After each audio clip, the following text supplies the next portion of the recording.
This program features live coverage of an African safari and may include animal kills and carcasses. Viewer discretion is advised.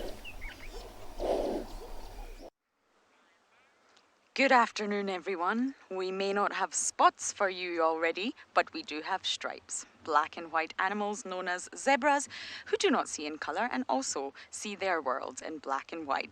Welcome, everyone. Jump on board. It's time for your live safari.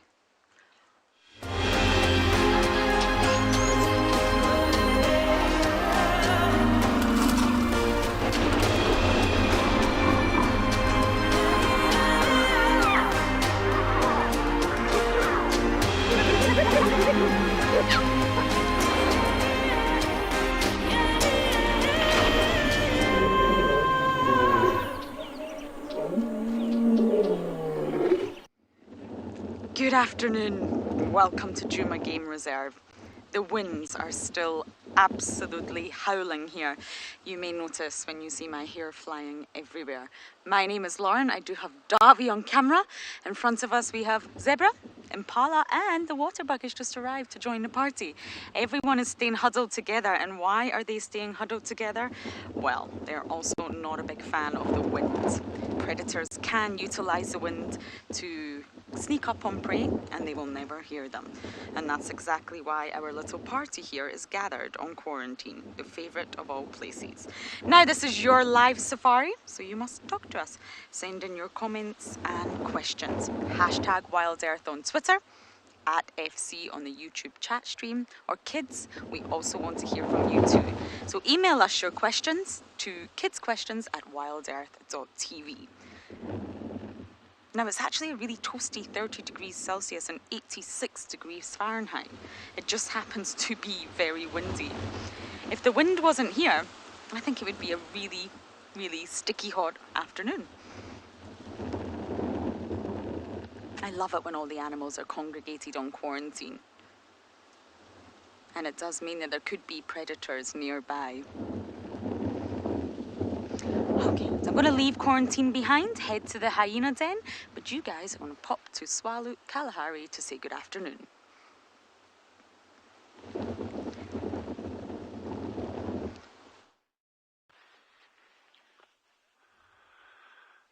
Good afternoon. It is another, as always, stunning day out at Tswalu Kalahari from Jandre on camera and Dylan. It is great having you with us. It's always such a pleasure. I know I can't see you, you can see me. That's how these things work. But it is always great. I'm just tongue-in-cheek, always winding you up. But yeah, it's a beautiful afternoon. It's a little bit cooler than it's been the past couple of days, but certainly it's a lot warmer now than it was this morning. The clouds have kind of broken up a little bit. And we were just like ambling around and we happened to bump into these two male lions, which is really, really exciting. And I'm a big believer in the harder you practice and the more effort you put in, the luckier you're going to get. But I always appreciate these moments where things are just like put in your lap. You're like, oh, here's two lions. So we were actually on the way to the waterhole over here for Jandre to do a little bit of bird watching.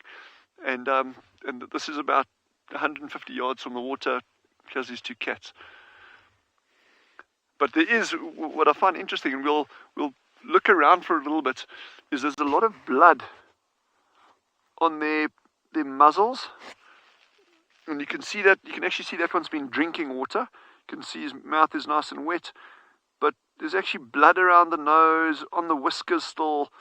So they've obviously, and just judging by the size of that belly, I mean, look at that thing. That thing is rolling like a barrel. So I'm pretty sure they schniffled someone close by to you. I mean, look at that. Wowzers. So I reckon there's a kill close by. It'll just be really interesting if we can actually find it and see what it is.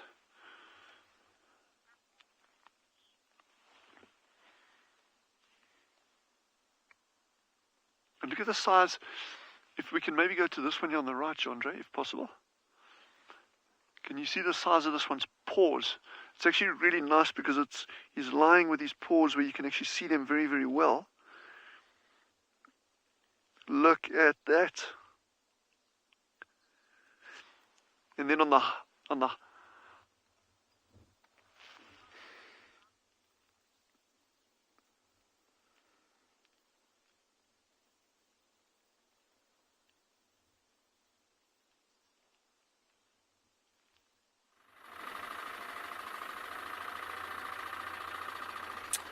Welcome here to Pridelands Conservancy.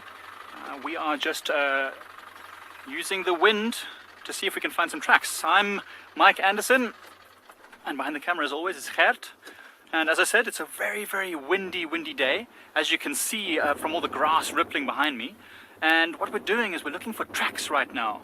Any tracks that we find must be very, very fresh, because they won't last long in this kind of wind. So we're looking for any signs of anything walking across these roads. It's especially a good time for predators. In this kind of wind, prey animals like impalas, which there are a lot of here at Pridelands, will not be able to hear or smell predators coming until they're right on top. And so we're hoping that if we find some tracks and we follow those tracks, we might be able to find something interesting. But it's a tough one today. With all this wind, you find a lot of the animals are very, very nervous. They're being extra vigilant. As you can see, as I look at you, the sun is very, very bright. So with the bright sun in their eyes and this wind that's howling behind me, it's very, very tough for them to spot danger. So they are really huddled up right now and being very, very vigilant, not doing much feeding, not doing too much moving around. And even animals like elephants, which don't have to be too afraid of predators necessarily, don't like all this howling wind through their big ears, and so they'll also be taking shelter in the thickets. Could be quite an interesting afternoon though. I know some of my very favorite sightings that I've had of predators especially have been during these kind of windy days. So as we drive around, we'll definitely keep our eyes out for anything hiding in this golden grass that we have around us. So what we're going to do, we're going to keep moving along these roads nice and slowly, looking for tracks. We're going to send you over to James in a very, very windy Djuma.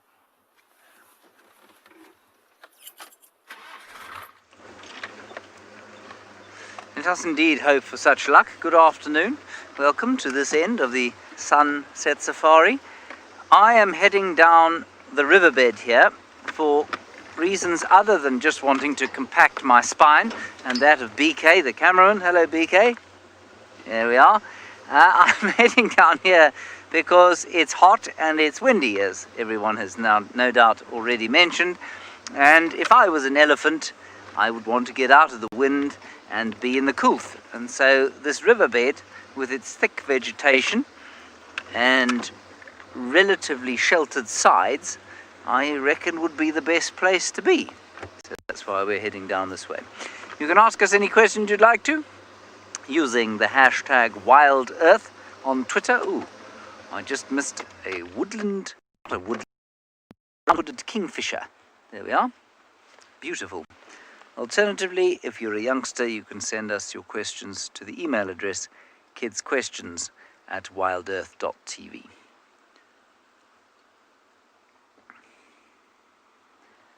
Very nice sighting of a brown hooded kingfisher, which of course, as all of you will know, does not eat fish, but rather insects. And for those insect eaters that remain here during the winter, this is a lean time. Not a lot of insects around, although I will say, with the increasing heat, the mosquitoes are already back.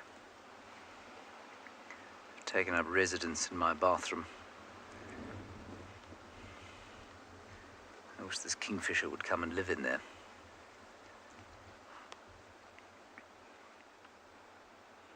He'd mainly be looking for things like grasshoppers.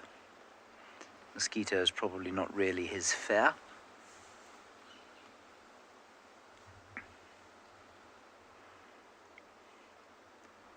All around I can hear the wind whistling through the tops of the trees. For sure, Pangolin Pop, it's more exhausting for birds to fly when it's windy. It's a huge effort to stay balanced, A, and B, if they want to actually get somewhere against the wind, then yes, it's a massive effort to try and fly against the wind.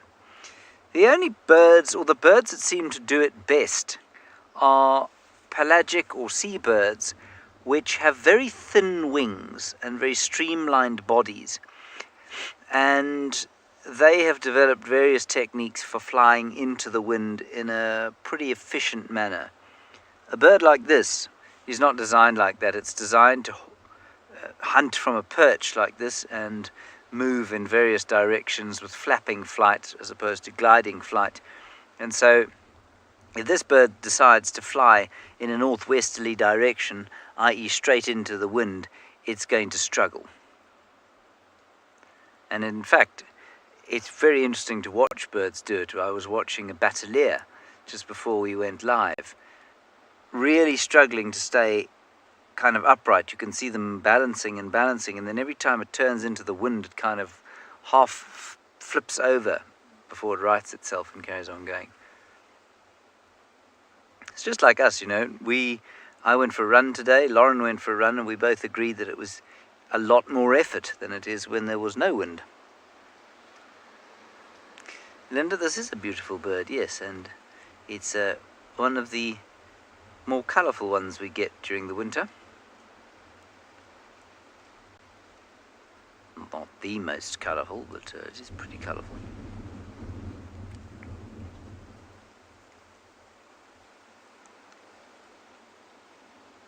This is a howling gale for this part of the world, and normally, as I said this morning, we'd expect this kind of wind in August. Not so much now.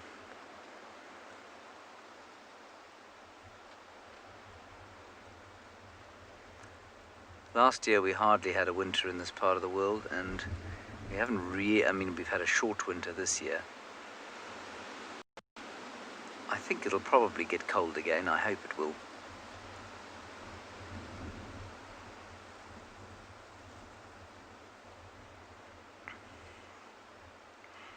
This kingfisher will be quite pleased with the heat, actually, because it means that some of the insects will come out.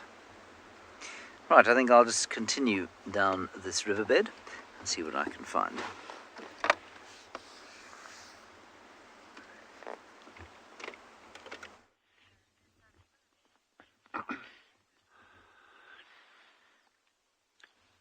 This is fantastic to see, because this is now the third male in this.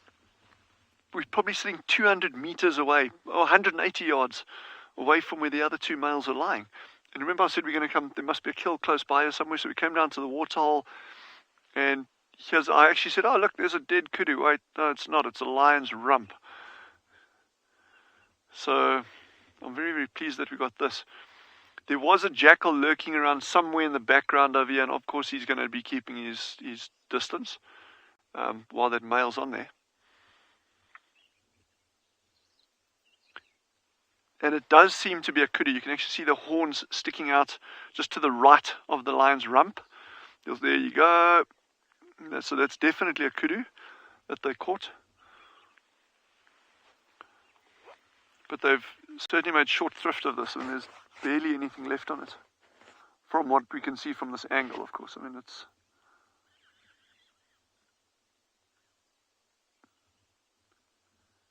But he'll probably feed on it for another couple of minutes, and then I would guess would either go lie down or he'd come down to the water.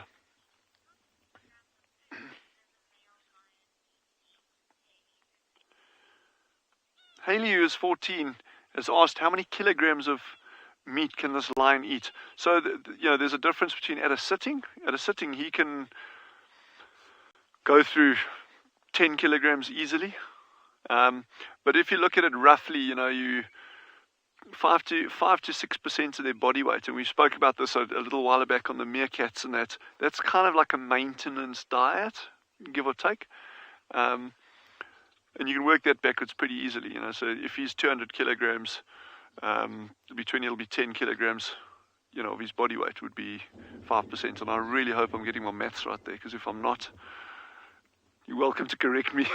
But that wouldn't be necessarily at a sitting, that would be over a couple of days, you know, that he could feed on successively, you know, today, tomorrow, the following day. But if he was only eating once every 3 or 4 days, for instance, you know, then you'd be eating a big quantity of meat. But we know they don't do that. We know their normal prey size is kind of like these kind of kudu. I mean, this kudu bull is 220, 230, 240 kilograms. So, you know, if he was only catching one small prey item, let's say a springbuck, every 4 days, he would gobble that entire thing up, and he'd have to eat every 4 days. But if he's catching, you know, or him and his his cohorts, if they're catching a kudu bull at a time, then they wouldn't have to catch anything for, another couple of days. But this is so exciting. This is the last thing that I was expecting this afternoon. Come out and actually bump 3 adult male lions in succession. But again, look at that stomach. He is full. Full. Look at that. He's licking a lot. Those of you who've got house cats, or have ever felt a cat's tongue, you'll know just how rough they are. A lion's tongue is absolutely no different, just on a bigger scale. Oh, look at that, giving it a pull there.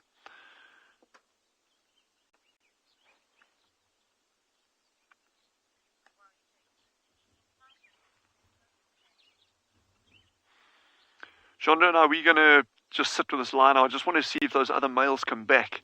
But in the meantime, head over to James and see what he's got that side.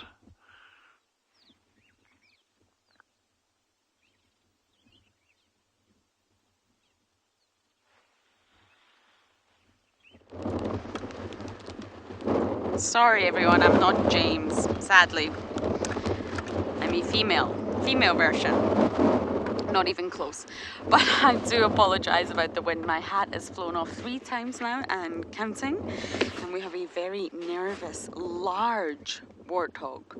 Very large warthog who's nervous. Wants to drink, but extremely wary. Knows that as soon as they bend over to drink, they're putting themselves in a very vulnerable position. Not only are they not looking what's coming up behind them, it will take them a few seconds to jump up and begin their escape from predators. So this male here is really, really avoiding coming down to drink, but I think he's thirsty. It's incredible how animals behave differently depending on, the weather, and how they can utilize different elements for their benefits. Oh, I think we're brave enough now. We're going to go for it.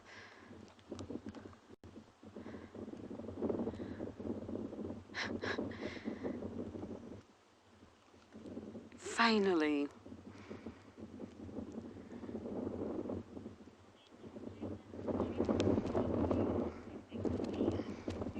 Gremlin's general, yes, he knows something's fishy. I love that. He does, though. He knows at any point. He's chosen to position himself in the very exposed area, which is very smart, so that at least he has that advantage. Whereas if he sort of went to the shoreline where there's lots of vegetation, then anything can sneak up behind him on a day like today. The wind makes most prey species very nervous. It disorientates them. They can't smell properly, can't determine where the smell is coming from, they can't determine where sound is coming from. And just a quick update, we did visit the hyena den and no one is home. This is my 4th visit today. I think I went 3 times this morning. Once this afternoon and not a single sign of anybody.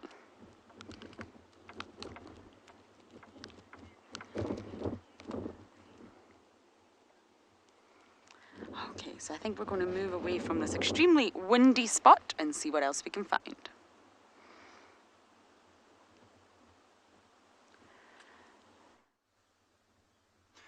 A warm welcome from and beyond Ngala, and even though it's a warm welcome, it's a very windy afternoon, and I'm sure like everyone would have seen, there's quite a bit of dust at the moment as well, so very hazy today, and we are currently looking at a giraffe chewing a bone. So I'm Nikki here at Ambient Ngala, and with me on the camera is Owen. So I think let's head back to that giraffe. So earlier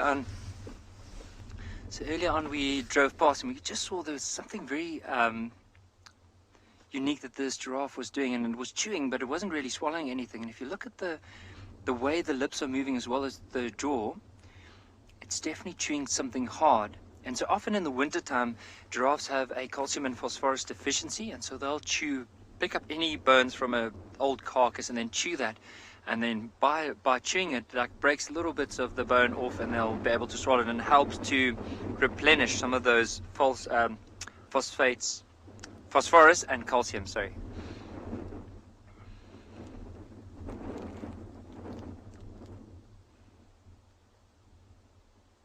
And I wonder, like, if we give it some time, we might just see as it's maneuvering that bone, like probably towards the front of the mouth.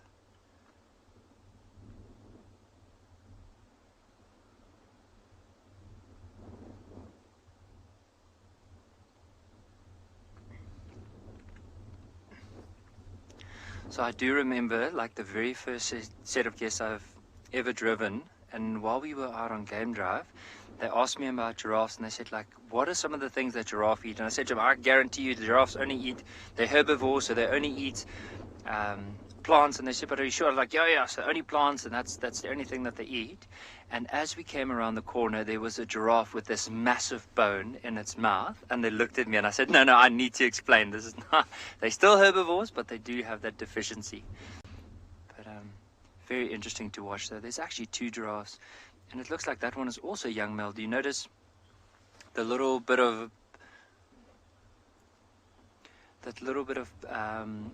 bald patches on top of the head? Maybe with the giraffe's tongue, it could be, there's a set, so I mean the average is they estimated to be around about 45 centimeters. But I mean, if we look at a youngest giraffe, it could be anywhere from 30 all the way up to 45 centimeters. Just depending on, of course, on the size, but like normally a big average adult will be around that length.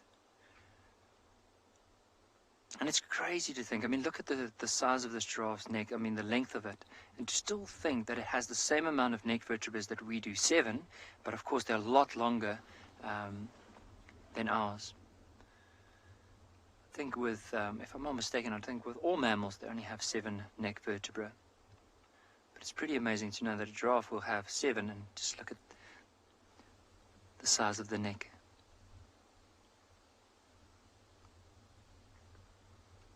We'll even notice, like, I mean, even though it's such a windy day, most of the birds are actually, most of the birds will actually struggle to cling on and, like, just been blown off by the wind off the branches. But you can see these oxpeckers are just clinging on to that giraffe as they look for the ticks. But I think while we are going to enjoy this, I'm going to slowly carry on, see if there's any other signs this afternoon of some other animals we could possibly see. But while we do that, let's send you across to Mike, who's apparently tracking.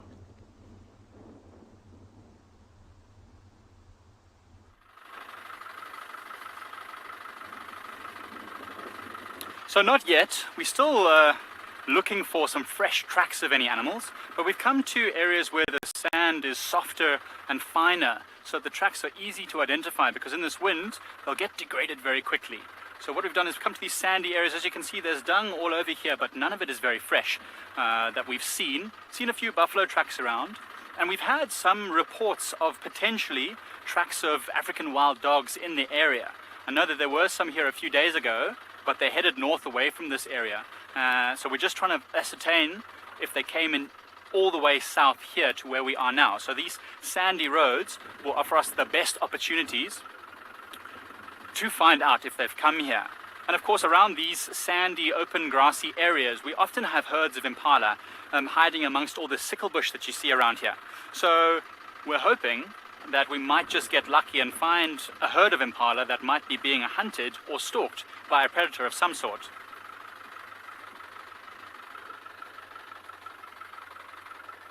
Shenzi, you asking what advantages would wind give to a predator like a wild dog's? Well, all the advantages actually. Because remember, wild dogs are hunting sometimes with their sense of smell, well, not really with their sense of smell, sometimes with their hearing, listening for animals in the distance, but mostly they're using their phenomenal eyesight to run, as they run and course through the bush. It's what's called coursing. As they run through the bush, they disturb animals or they see animals and they just start chasing.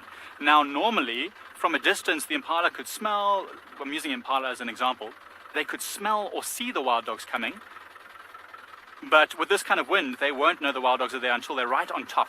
Remember, animals' eyesight is very well adapted to movement. So if there are animals, if there are trees and grasses and everything moving around, it's difficult for an impala to spot a wild dog or a leopard slowly stalking towards it. Of course, once a wild dog gets its eye on an animal, it will start running at full pace to chase that animal. So the advantages are that the impala won't smell, won't hear definitely, and probably won't even see the predator until it's very, very close.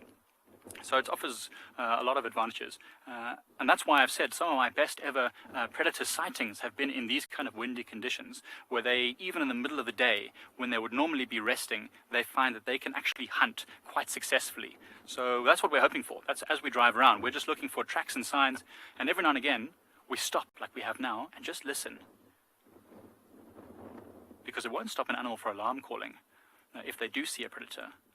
So we might just catch something on the wind, but it's very, very windy now. We can't really hear much at all.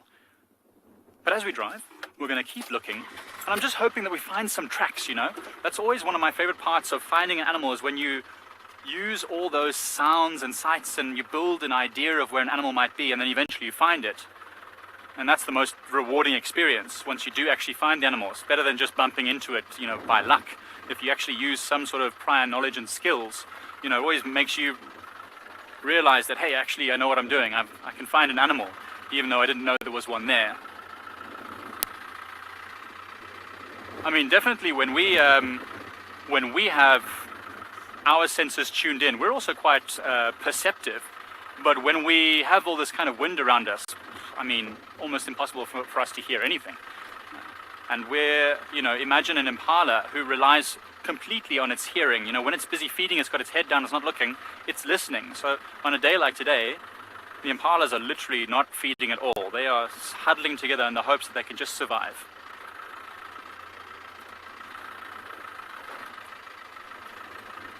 And this area is quite thick, so I'm hoping that the shelter of the wind here has got some animal hiding. Even an impala or a leopard would maybe have hunted through this area and stashed something on one of the taller trees around here, or even under a thicket. Alright, so whilst we drive around here looking for any signs of any predators or any animals at all, we'll send you over to Djuma and see what they're up to. We've got a Birchall's Kukul here, and we've come to huddle below the dam wall here at Twin Dams. I wasn't so much looking for the Birchall's Kukul as I was for the black crake that BK and I saw here yesterday. But he seems to have absconded into the reeds. I suppose I could go splashing around there and try and flush him, but, well, that wouldn't be very nice for me or for him. And so the Kukul it is. Well, the vicious bird. Well, like all meat-eating birds, will basically eat anything it can overpower. And given that it's about 1.5 feet long, that's quite a few things.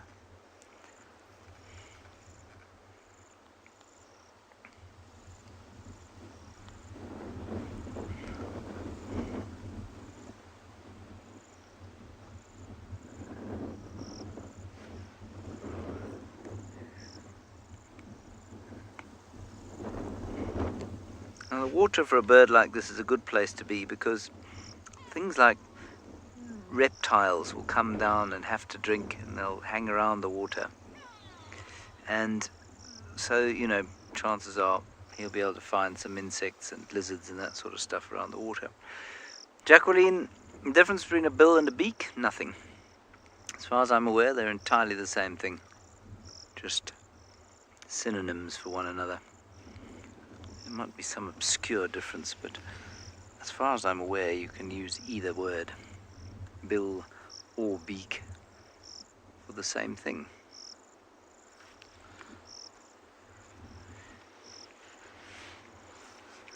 Right. Seeing things. Yes, I am. The moving leaves are playing tricks with my eyes.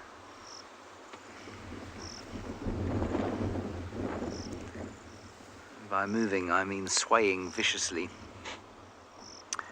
And then the other thing we can have a look at here quickly, BK, is the beautiful lilies, the water lilies. There they are. I love a water lily. Very pleasant. Are they called Nephilia species? Wait 1 second, I shall find out for you. I have my little book with me.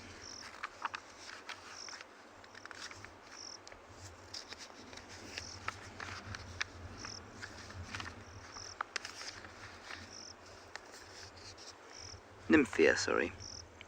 Nymphia. Nephilia, I think, is the golden orb-web spider. Nymphia.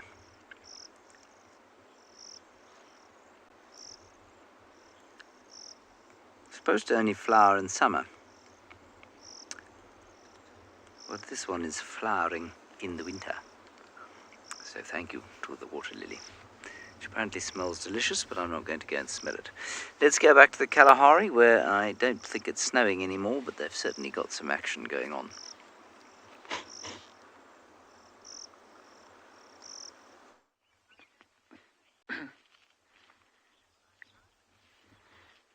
So this big guy was trying to pull that kudu further into that bush. I have no idea why he would want to do that, because there's next to nothing left on it.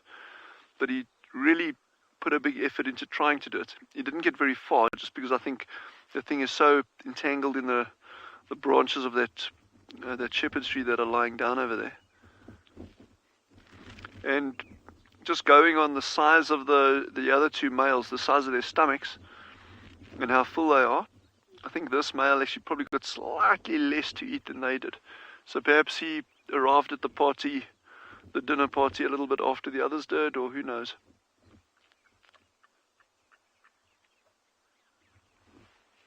He's having a good munch on that. Make no bones about it. No, I'm just ribbing him.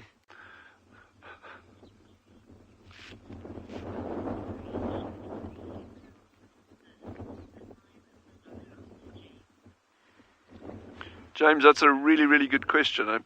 James has just asked, do the lions of the Kalahari show any behavioral differences to the lions of the Lowveld? Not per se. Where the marked differences come in are in terms of range use, in other words, habitat use. Kalahari lions can cover massive, massive, massive areas.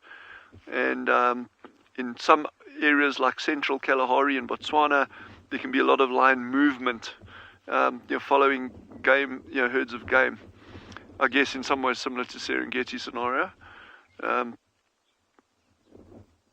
So the habitat use is markedly different, whereas those prides in the Lowveld can actually tend to be larger, just because they've got an abundance of prey.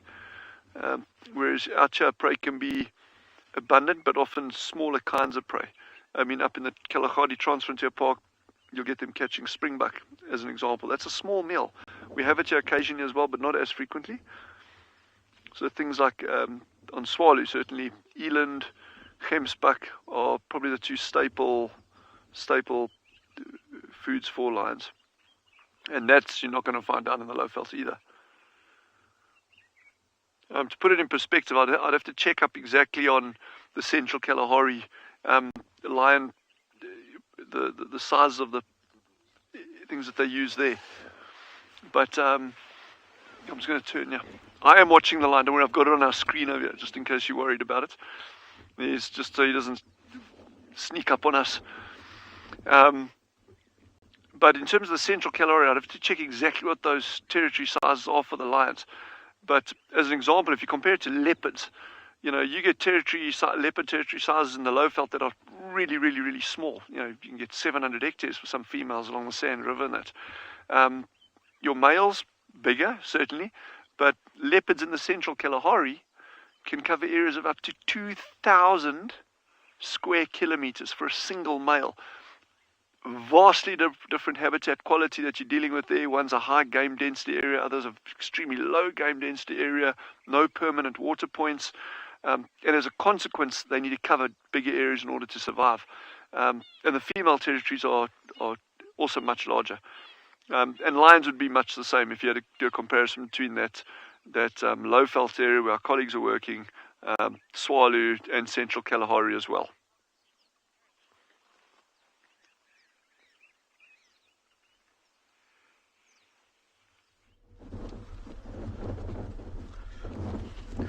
Good afternoon, everyone. This is Toby from and Beyond Pina Private Game Reserve. As you can see here, we've been Marcel is right behind the camera. We were trying to find a cheetah. Finally, we come across mother with two cubs. As you can see, guys, the cubs right behind me actually start playing, which is amazing to see that what they do now. The mom, she's trying to lead them away. Anytime soon, they must start following the mom. As you can see, they're more fluffy,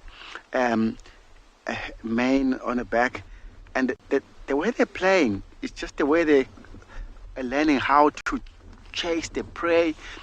As you can see, at the back and in the front claw, they use the dew claw actually to trip down the prey, whatever. Could be something small like an impala or inyala. That's what they used to do, like a duiker as well. They just use the dew claw and then fell over, and then it goes straight into the throat, because that's what they needed to do. Because if they let the prey make a lot of noise, this is a very big risk for them, because other predators, if they pick up the sound, they can all start making their way to check what's happening around. If they find a cheetah there, they definitely are trying to kill them, take whatever they got, and then that's what the cubs trying to do, to learn all those kind of techniques. Otherwise, if they never practice, they find very difficult. Because also they use a full speed running to chase each other. Wow, look at that one, it's climbing up on a tree.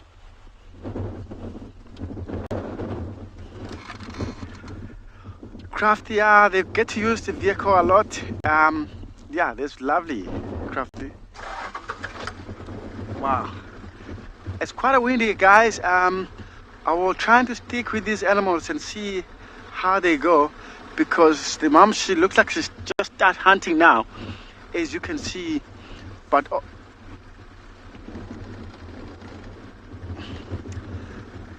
okay, so we'll stay with these guys and see what they do.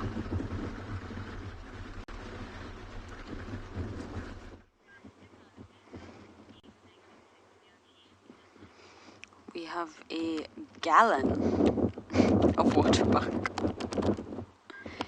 I don't actually think that's the correct collective noun. We have discussed this before.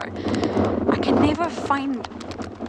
Oh, this male's chasing after ladies. I can never find the correct collective noun for waterbuck.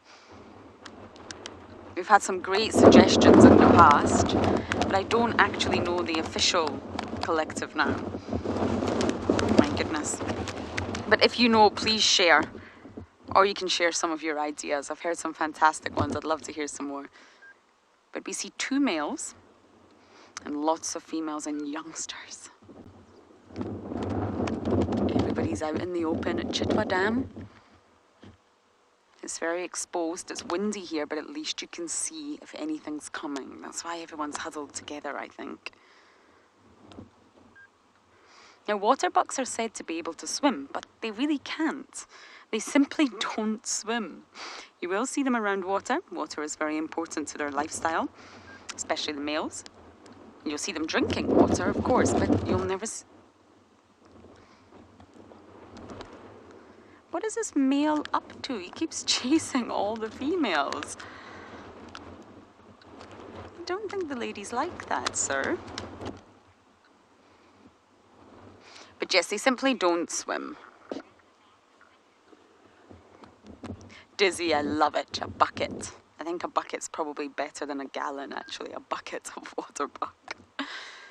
So over here, we have a bucket. Yes, I like it. Dizzy? They're nervous. That's why they're staying so huddled together. I wonder if this is 2 herds, because there's 2 dominant males here. And I wonder if all the females have just huddled together for safety. The males always set up territories around water, and the females come. They're heavily depending on water. And the males will tolerate young males in the herd, so there may actually be some youngsters that are boys that the males will tolerate. But once they get older, that's when things change. Ah, Tavi, well spotted. Look at those tiny horns. It's a very young male. And although waterbuck are found around water bodies, they're often found feeding on the upward side of the seepline. And this is an ecotone. There's different sort of bands of vegetation here, and the seepline's a really, really important one. And due to the nature of the soil, a lot of combretums grow in the seepline, and waterbuck are often said to be found there feeding. But today's a day to be out in the open. I think I can see the saddle-bill storks over there as well, Davy. Do you see them? 12 o'clock.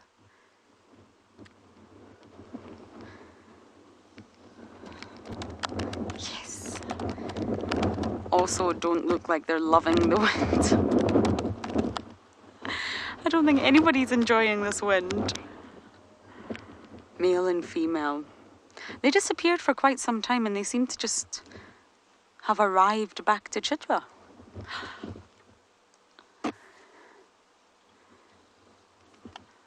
This male waterbuck is causing havoc.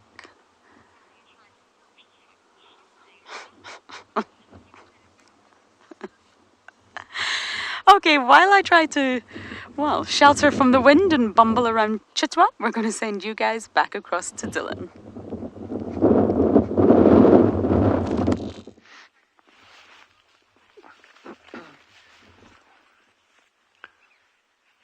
We just repositioned ourselves fractionally just to get one of the bushes out the way over there.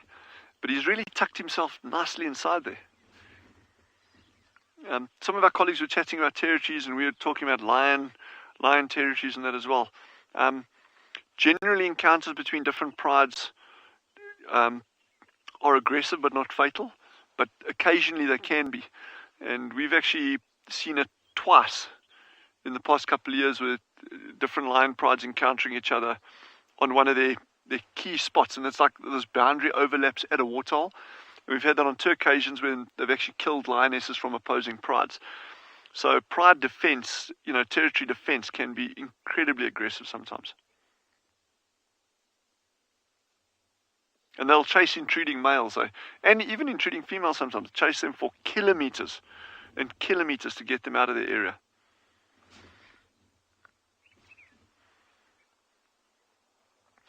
But I'm always amazed at that camouflage. There's a 200 kilogram plus adult male lion. Okay, we obviously, but if you out like that, if you were walking over here, you came strolling along doing some bird watching, like Jean-Andre was going to get out here just now and look at some birds, and you wouldn't see that lion for love or money.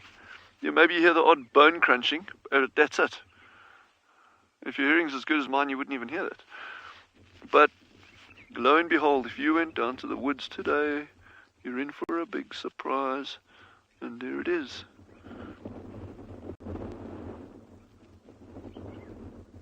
So yes, I'd love to have seen which of these lions actually caught that kudu.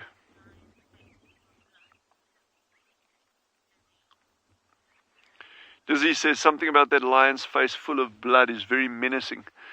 Yeah, and I'm glad you mentioned that, because so often we see these cats as, they're just relaxed, they're lying there, they're docile, they're sleeping the day away.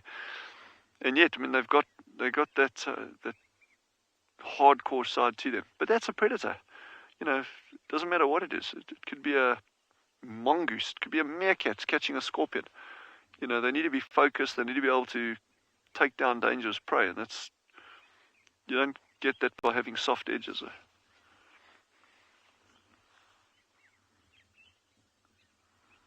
Some of the larger kills, like big eland and down in the Lowveld, they're taking things like buffalo or even young elephants, giraffes, stuff like that. Sometimes these lions actually crawl right inside carcasses, and then they really come out covered in gore, and it can take them days to clean themselves afterwards. And that's often with this allo grooming, with the others actually licking their fur as well. And that tongue, that rasp-like tongue, actually really helps with that grooming, keeping themselves clean. He's trying to extricate himself from the bush. Oh yeah. What's your plan? He's really going for the scraps here.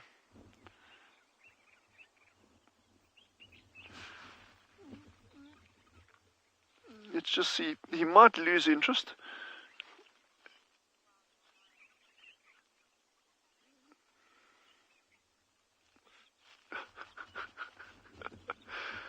So graceful.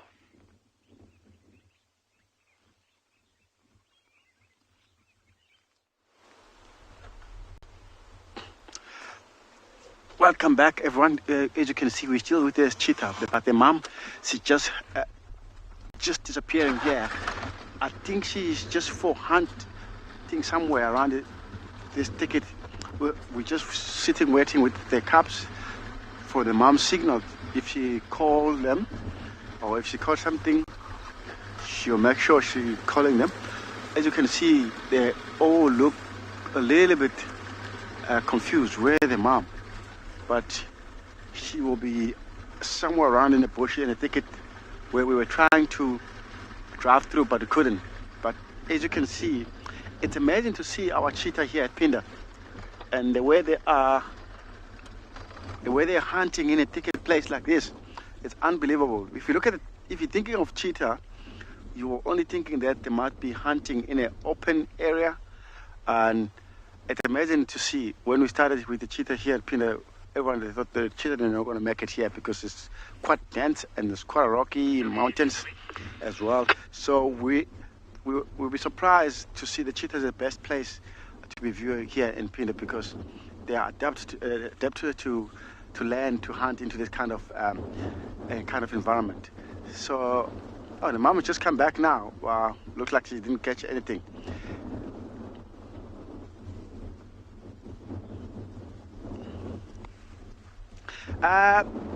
Scott, this is a good question. Cheetah can make it easy up to 110, 120. That's what they've been researching. So, cheetah is a fast mammal in land, if you know, Scott.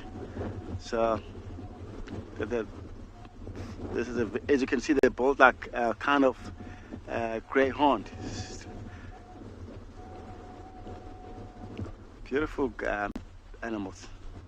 Well, the mom just come back. Looks like she didn't catch anything. As you can see, yeah, she tried to do the thicket, but not lucky.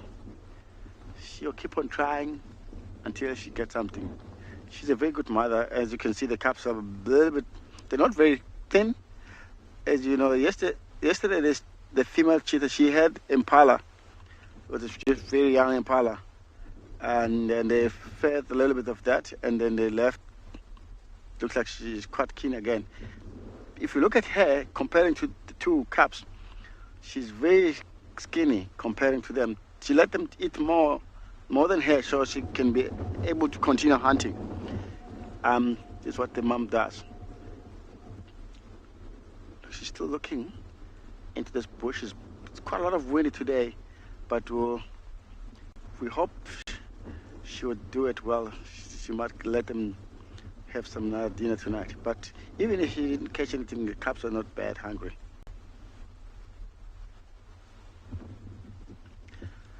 Well, look, she's just walking around. We'll just hang around with her.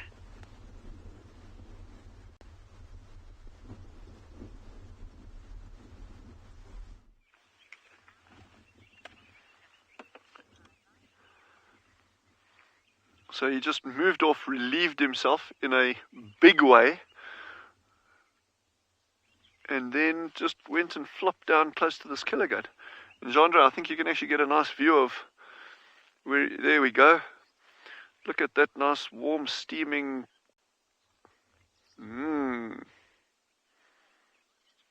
Something will enjoy eating that. I have no idea what, but I'm sure there'll be some organism that'll love that. And actually, jokes aside, something is going to eat that, like whether it's bacteria or, in fact, you even get jackals occasionally that'll go into lion dung and ferret around in it. Just that's pure protein. Ugh, that gives me the heebie-jeebies just thinking of it. But he's having a good snooze now. Belly's full, water's right here,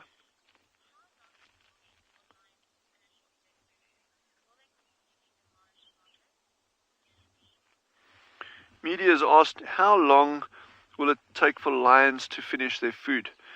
It really depends on the size of the carcass. You know, if you've got a big carcass, they will finish it.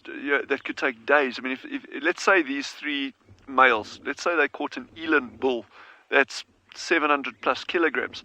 That is 3 times the weight of this kudu bull. Judging on how the state of this kudu, they probably caught this not last night, probably the night before, yesterday morning. And so 2 days later, they're still here. It's pretty much finished. But an eland would last them five days, easily 4 or 5 days. But it really depends on the amount of lions. It depends on the size of prey that they're actually catching. I've watched these lions catching steenbok. It's tiny. It's our smallest antelope. We get you a couple of kilograms. And I mean, they literally demolish that in minutes. You know, they'll gobble that thing up and then they'll carry on going. So, you know, it really has got a lot to depend on the size of the prey that they're actually catching. But a carcass like this, these kudu bulls, this is probably 2 days, 3 days tops, and then they'll be done with it.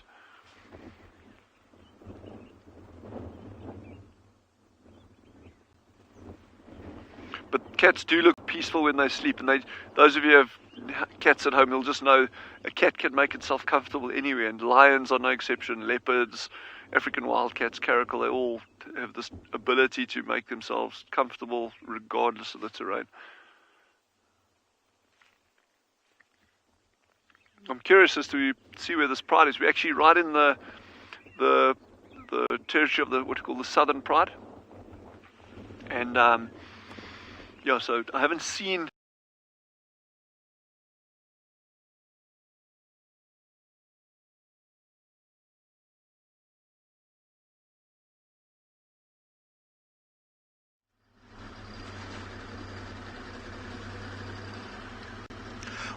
Welcome back, everyone. As you can see, we're still around here with the mother with 2 cubs, which is still moving around. She looks like she's still hunting. As you can see, she's more successful at where she does. Looks like she's heading in a very good direction, because that area was impala behind this bush. If she keep on moving that direction, she might come across to them. So we'll just hang around here. As you can see, she's just like there, sitting down and just waiting and scanning around, making sure, because the most important for her is a safety. As you can see, it's very windy here today. She needs to make sure wherever she's hunting, there's no other predators. She will check, and also using a sense of smelling and hearing, and eyesight as well, very good.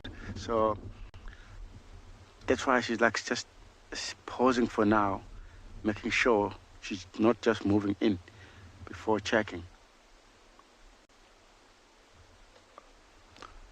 Look, our sky is quite dark. Looks like later on we might have some rain, but yeah, likely for now we still have a sunshine direct to the shita, which is very nice to see them, like with the sun. Wow, look at this little two now. They get some little rest after chasing each other, running around. It's amazing to see how these two looks. One on the right is much likely darker comparing to the other one on the left.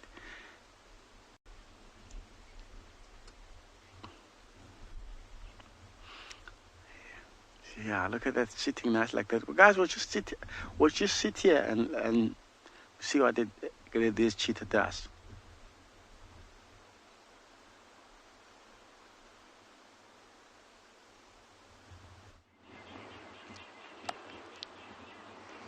We are also sitting pretty. Trying to escape the wind is actually overbearing in some parts. It's really strong. I'm sure you've heard that many times today, but we thought we would just stop on Chitwa Driveway to have a listen, but also to admire these spectacular views that Derby is giving you. I was actually hiding down here.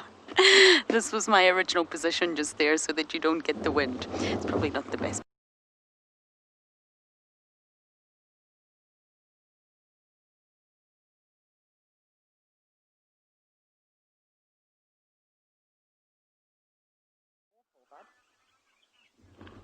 Yeah. Yeah, this guy is still flat dog, but it's really nice to see the color of that mane. It's that dark charcoal grey, almost black, and that's one of the features that Kalahari lions, the males, are renowned for, is that those dark, very, very dark manes. And impeccably well camouflaged. In scrub terrain like this, where you've got a lot of these low-level bushes and things, and low-angled light creates these really penetrating patches of sunlight into deep shade, and these manes actually, apart from serving as a advertisement of the power of the animal and the strength and the status of the animal, it also really actually serves a good purpose in terms of camouflage. There's some work that's been done in East Africa also looking at the potential heat gain or loss benefits of different color manes, light color manes as opposed to dark colored manes. But what has been shown is females do select males with darker manes. If you've got a male with a lighter mane, male with a darker mane, the females will almost always go for that male with a darker mane. So all you guys out there who are running out now to buy hair dye, it's not the same thing.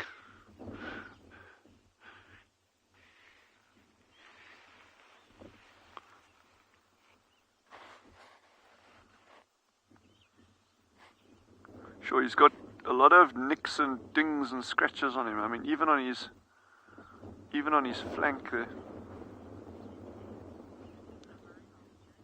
Yeah, no, this is certainly a gorgeous male. I can't agree with you more. Look at the width of that muzzle. Jean, I don't know if you can actually go up close. There we go, it's beautiful. I mean, look at the width of that head. And that's probably, I'm going to say, it's probably about 35, 40 centimeters, give or take, that head. And that's just like power. The occipital ridges, it's just, or the supraorbital ridge there, it's just like designed everything for muscle attachment the whole way around, over the crest. Incredibly strong bite force, and they need that. If you got to tackle an animal the size of a kudu or an eland or a buffalo, things like that, you've got to pull down this incredibly powerful animal, and then you've got to suffocate it by hanging on and clamp your jaws onto that windpipe or over the muzzle. You need some proper strength in the muscles on your actual skull, as well as the neck and shoulders.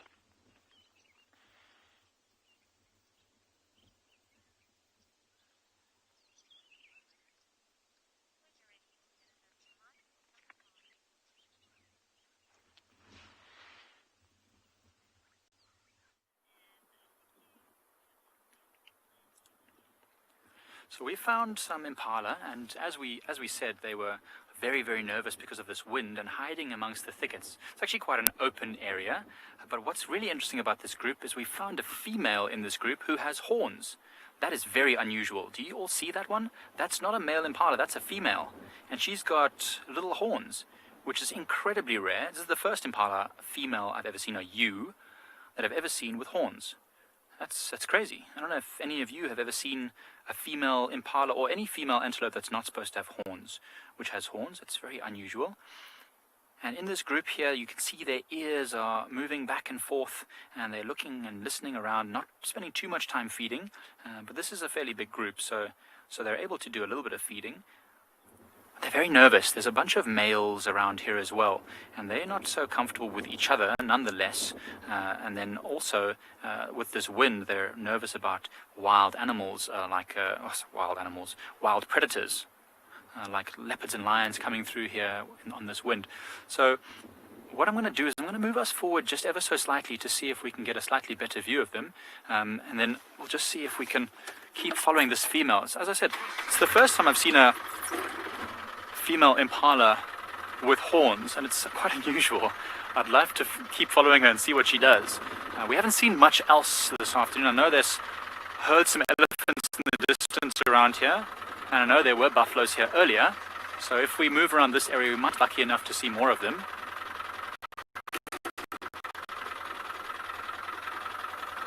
See, all the animals are looking quite innocent. See, those males are very, very skittish with each other as they run around. As they move around, they surprise each other, those males. Peter has said that it's very unusual. It's so unusual. Yes, Peter, I mean, as I said, it's the very first time I've ever seen a female impala with horns. So, I mean, I'm just really enjoying. So there she is again. As you can see, that all the other impalas don't have horns, but they don't seem to worry about her. It's not like she's being ostracized or forced away in any way just because she looks different. It's quite interesting. You know, there's often stories of lionesses who have manes. I think there was a group in Botswana maybe where there was a lioness with a mane. So she was the size of a lioness, not much bigger, but because she had this big mane, she was actually able to defend the group or chase away other lions. I don't know, it was very interesting. I wonder, this is just maybe a genetic, you know, imperfection, shall we say. I wonder if it has any benefits to her in any way. I wonder if she's had anything that's been easier for her, maybe hooking branches down if she couldn't reach them. I don't know. Very interesting. And the males following behind the group there. So you see, they keep moving into these thickets. It's very difficult for us to follow them because, of course, the sound of our vehicle, because of all this wind, has got them very alert. And I'm a bit nervous about maybe disturbing them unduly. So I'm keeping my distance from them. I don't want them to run and find themselves in the jaws of another animal. Oh, so what we're going to do now is, whilst we keep an eye on these impala and see what they do and where they go, we'll send you over to Dumi, who's keeping an eye on some cheetah.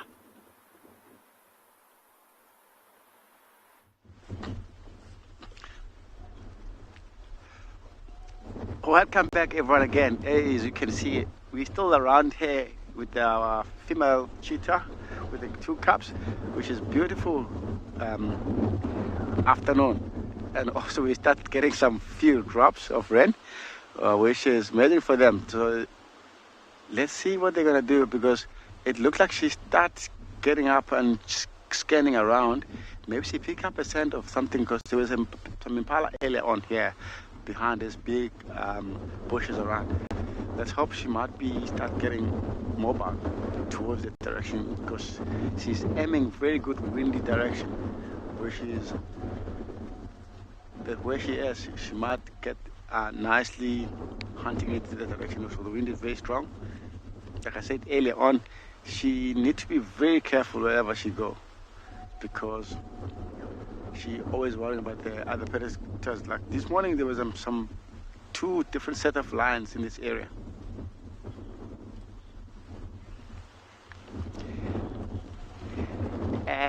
Needy, there's a good question. They are very good hearing of the cheetah, because they definitely need it, because they bottom from the food chain. So nearly they are very good sense of hearing.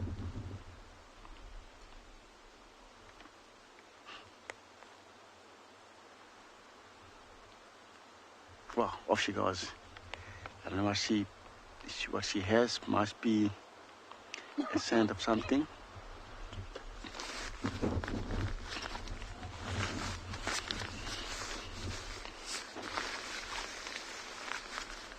Wow, she come back. I'm not sure if she spotted something there.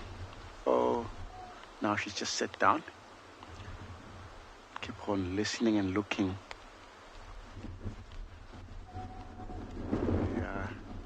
Yeah, we can see some nice rain coming. Quite a big one, but windy also strong.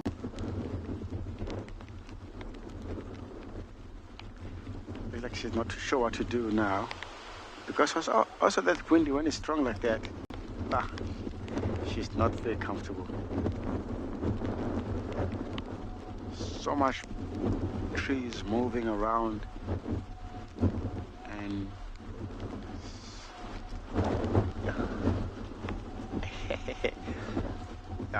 I'm sure everyone can see that windy.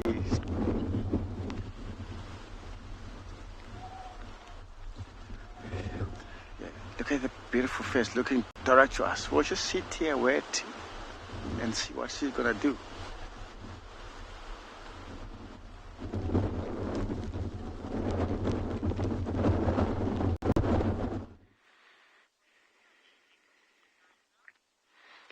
So what I think we've got over here, and it is difficult to see just because of the incredible wind that we had last night, and this is soft sand, but you get all these big scuff marks in the ground over here, and I suspect this kill took place right down over here when this could have either just finished drinking or when it was on the way in to drink. And I think those lions ambushed this kudu pretty much right where we're sitting over here. You can see there's lots of cover here for lions. If they actually came out the bush behind the kudu over here, or if they were approaching the water, which is also likely to come drink, maybe the kudu was already here. But looking at these big scuffle marks over here, I'm guessing this is probably where the kill took place over here. And it actually becomes really fun when you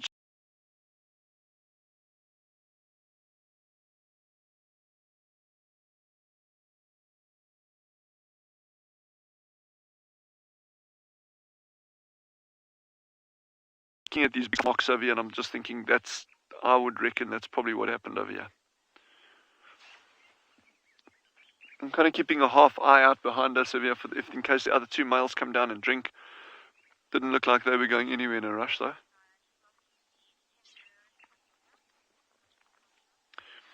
So we just lost everyone there for a little bit, but we are back like a back-maned lion. Oh.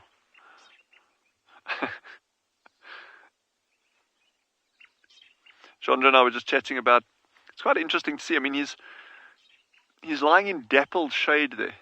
And considering the temperatures that we've had today, it's been quite cool.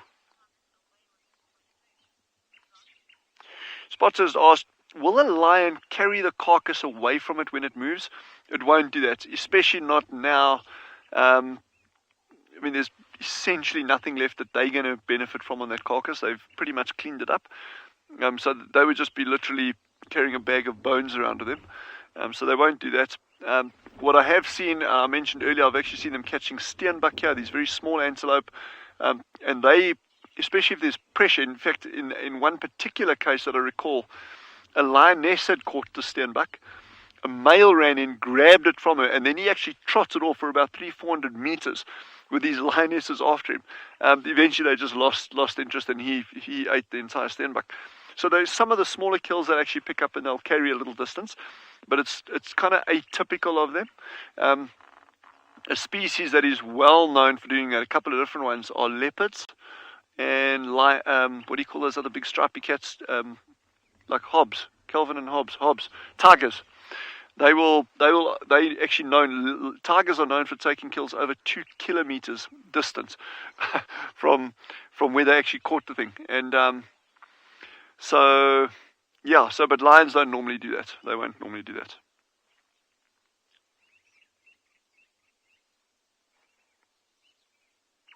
And there's also these, you get these kind of stories like that Ghost in the Darkness about the Sava man-eaters, and the film really used that huge amount of poetic license there and embellishment in terms of the guys get up there and they find this lion's lair or this den like filled with human bones, and lions don't do that. They do not take their kills to one spot to devour them, whether it's a steenbok, an eland, or a person.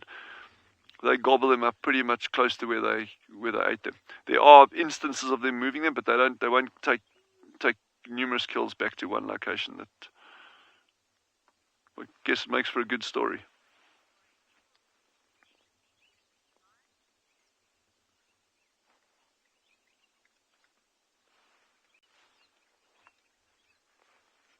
I haven't blown away. I promise. I'm still here. I feel like I've blown away, but I'm still here. Sorry about earlier. Where we're giving you some beautiful views of Tswalu landscape. Now I'm trying to imagine where I would be if I was a predator. So we think we might loop in central to the center of a reserve and then try the Mawati where it's nice and sheltered, because this is not so pleasant. Can you see that hoopoe, the African hoopoe there, Davi? I'm hoping it's not going to fly away. You see it? No. There you go, you got it? Zoom in right there, you got it. You see? Also clinging on. The mohawk's not even upright. It can be easy for birds in the wind. I think James was touching on that earlier. They can utilize it, but they won't be able to control their flight as much. Just like flying fish. So flying fish are fish, yes, and they live in the ocean, but they're able to propel themselves out of the water using specific fin movements and, well, ride the wind, essentially. And the more sort of powerful or strong the wind is, the further they can go. And sadly, they end up a lot on boats. You can be on boats and have a flying fish land on your head, which is really not ideal. But they can't control their flight, so it's purely wind-powered flight. They don't have wings, they can't flap, they've got fins, but they do ride the wind and hope that it's going to take them exactly where they want to go. But very often it does not, and they end up in boats, and trying to catch a slippery, wriggly fish to put it back in the ocean is not easy. So that's another species that utilizes the wind.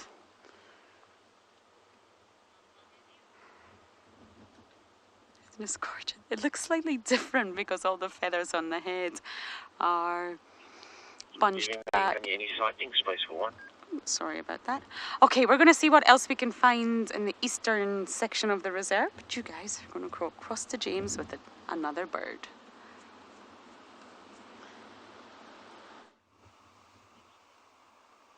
We've got a vulture here, and it seems to be struggling to hold on to its perch.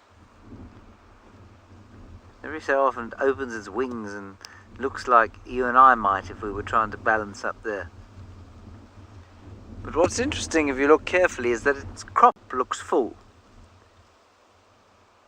So it's had a meal fairly recently. What that meal was, I don't know. Where it is, I don't know. Maybe it's around here.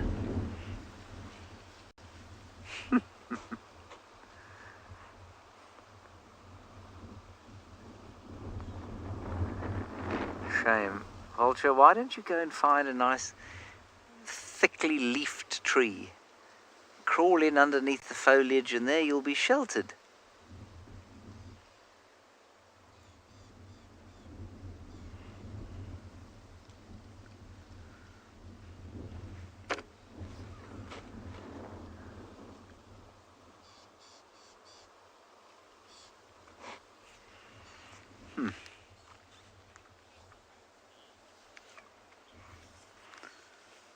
Well, Nancy, I don't think they're too bad at balancing, given the incredible enthusiasm with which the wind is blasting out of the northwest. So, yes, I mean, it always is a little surprising to see a bird trying to balance, but I don't think it's that surprising.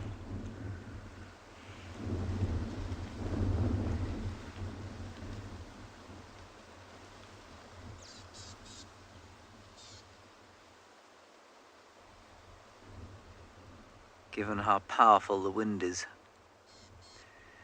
Now he could take off, of course, and just kind of wheel his way up and then hang in the air, but I suspect it would probably be energy inefficient to do so, especially as his crop is full. And so, you know, like most animals out here, I don't think that they register that things are unpleasant, if you know what I mean.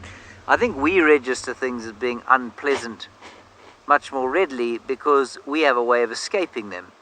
So on a windy, miserable day like this, we just stay inside. On a cold day, we'll just stay inside or put a jersey on. These animals have no expectation of the conditions changing, and so they just kind of deal with it, I guess. Maybe they sit there and hope for better times. But I think their tolerance of extremes of conditions is probably much higher than ours. In fact, definitely much higher than ours. Ours is pathetic.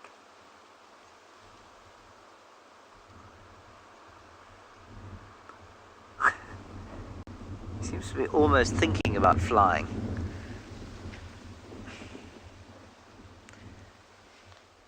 Logan, depends on the vulture, but most vultures eat carcasses, rotting flesh. They are scavengers, so they'll eat things that have already been killed. And so you would find this vulture lurking around something that had been killed by a lion, a leopard, a hyena, or wild dogs, or something like that, and then hoping to get some scraps. I don't think that's what it's doing here, on account of the fact that there are no other vultures.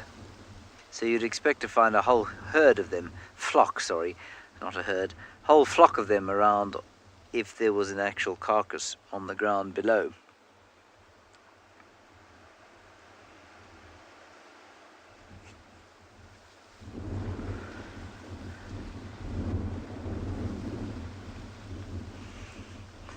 So I think he's eaten something or other and then found this place to rest.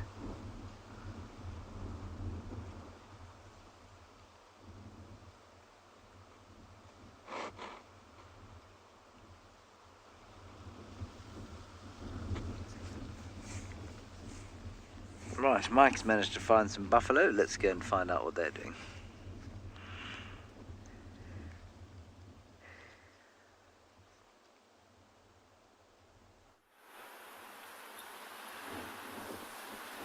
So we have found some buffalo, and as I suspected, they are hiding in these thickets because it's very windy. I don't know if you can see if it translates very well, but you can see all those branches moving, and every now and again gusts of dust come flying past. So they've got their heads down in this thick green vegetation. What I thought was very interesting is there's still swarms of flies around them. Buffaloes are always followed by these flies because as you look here, these buffaloes are very old and sometimes they don't have a lot of fur. These are sometimes referred to as dugger boys, and that just means dugger is a South African colloquialism or a slang word for mud, and there on its back you can actually see that dried mud caked on there. So they try and use that mud to protect them from these swarms of flies that sometimes can give quite a nasty little bite. They are blood-sucking quite a lot of the time. You can see the muscles just twitching there, trying to get these flies from landing on them, trying to stop the flies. But just down in this nice green thick vegetation, they're somewhat sheltered from this howling gale, and they're enjoying it. You know, these old buffaloes, they don't have a lot of stamina for moving very fast and long distances to new areas, so they'd like to stay wherever they can find the best and greenest vegetation. Or you can really see that wind now. Wow, look at those branches whipping around. And we might just park ourselves here and stay here for the day because we're a little bit protected from the wind as well. But as you can see, it's very thick in here, nice and green. Shirai, the mud is a great spa treatment. I've often gone and dipped my fingers into these mud wallows to see just how silky and smooth this clay mud is. And it's really incredible. Sometimes you just go and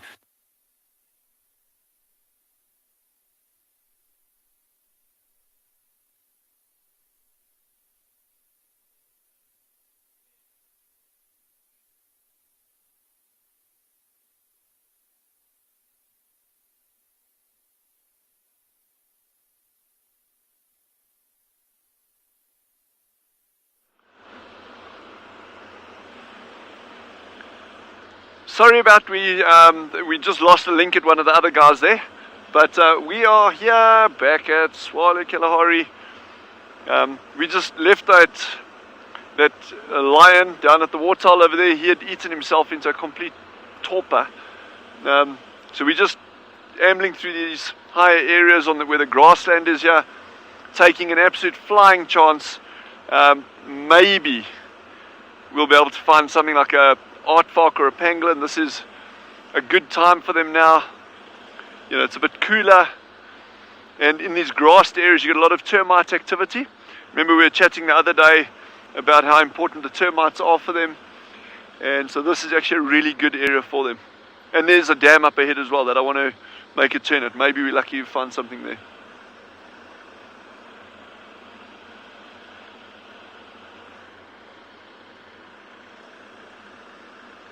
Also, these higher lying areas, you get really good vantage points.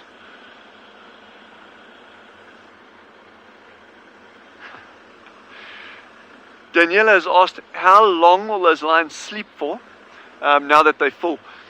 So this gets punted a lot, where people say, oh, lions sleep for 18 hours a day.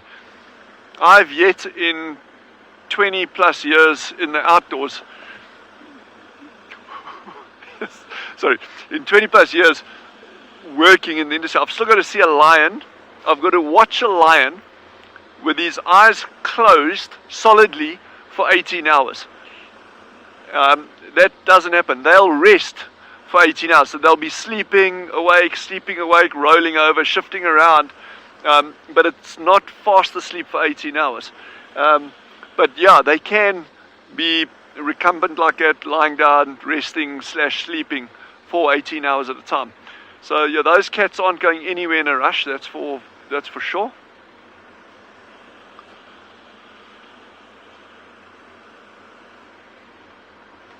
Oh, what a beautiful afternoon. It's just cleared up gorgeously. I think tomorrow morning may be quite cold because any heat that had been trapped in under these clouds, I can't even believe I'm saying that because there was no heat trapped under those clouds today.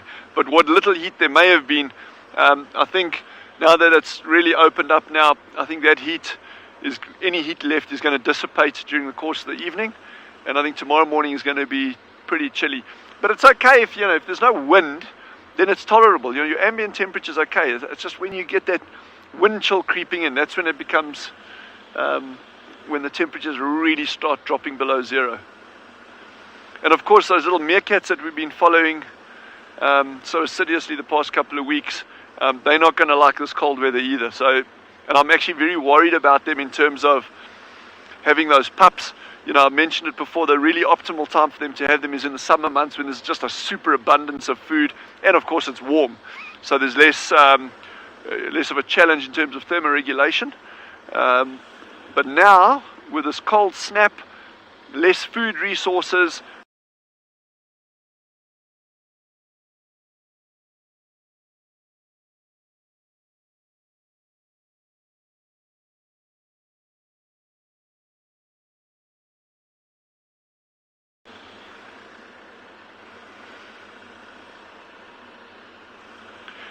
but if you look at this landscape as we're driving along here, but look at these beautiful patches of shade and light, all these different contrasty bits. And that's what makes those male lions, those manes, just so effective at camouflaging them. Those lions are brilliant hunters, brilliant hunters. And of course, yes, if the females are around, they will capitalize on kills. And some people may think, oh, the female does all the work, the male just comes in and takes it, and he does nothing. But you must remember how that benefits the females hugely to allow the males actually to come and feed on kills, or even sometimes just take it away completely. In terms of, they are the ones that are key in the pride defense. And if a new male comes in or a coalition comes in and takes over, they probably either chase the males out or kill them, but they'll definitely kill every single cub that they can find. So there's a huge benefit to the females actually letting their males, their pride males, actually feed on carcasses, so they're not wasting their time running around trying to catch their own food. They can actually stay in good condition, and they can actually do what they do best, and that's fight other males, chase them off, defending their territories.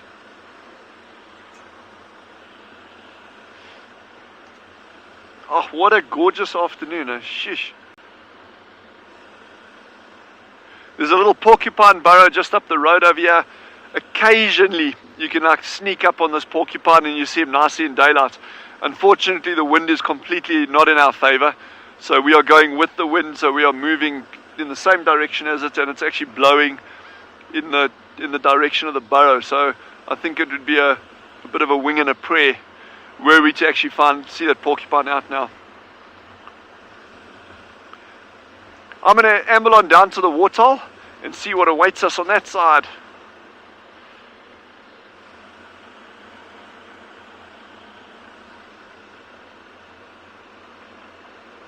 Along this extremely bumpy road, hoping for some sort of interesting biology in the next few meters.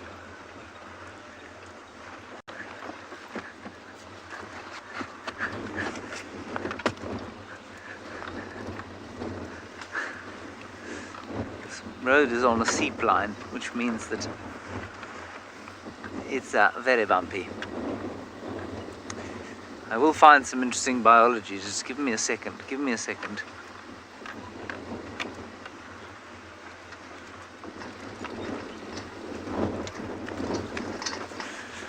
What grief.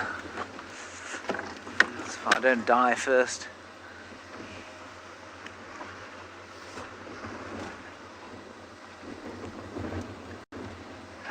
Come on, Henry. Come on.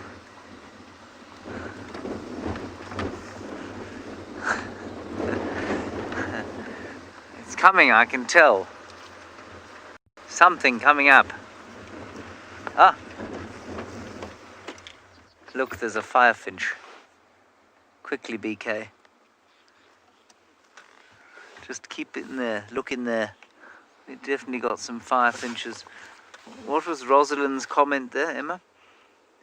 Fascinating bit of tree there. Wonderful. Ah! Rattling testicular. Excellent. BK, that is a great spot of a rattling testicular. What a sighting, hey? There we go. Sure. I mean, I don't even know what to say. Let's see if there isn't something else in that tree. There seem to be a few birds coming down there. Rosalind, yes, we will try and... There's a fork-tailed drongo, BK, up in the same tree. We'll try and be careful of our backs, but you know, very difficult to maintain posture in these vehicles. There are also some grey-headed sparrows, top left of that branch. See them there? Right a bit. Right, zoom. Zoom, up, zoom. Zoom, you're on them. There you are. Well done, BK. Stunning birds. Amazing colours, grey and brown. Phenomenal.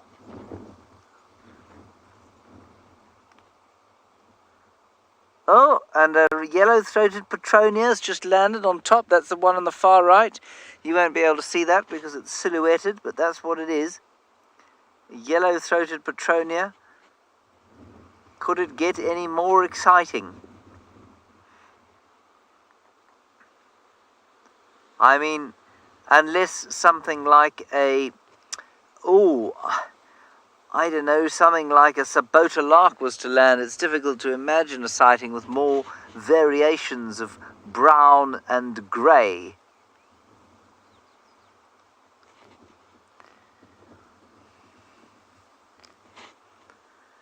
So, rattling testicular, grey-headed sparrow, and yellow-throated petronia. And let us not forget the fork-tailed drongo. Fantastic. Now, if there's anything more exciting than those 3 species of drab bird, it is an impala.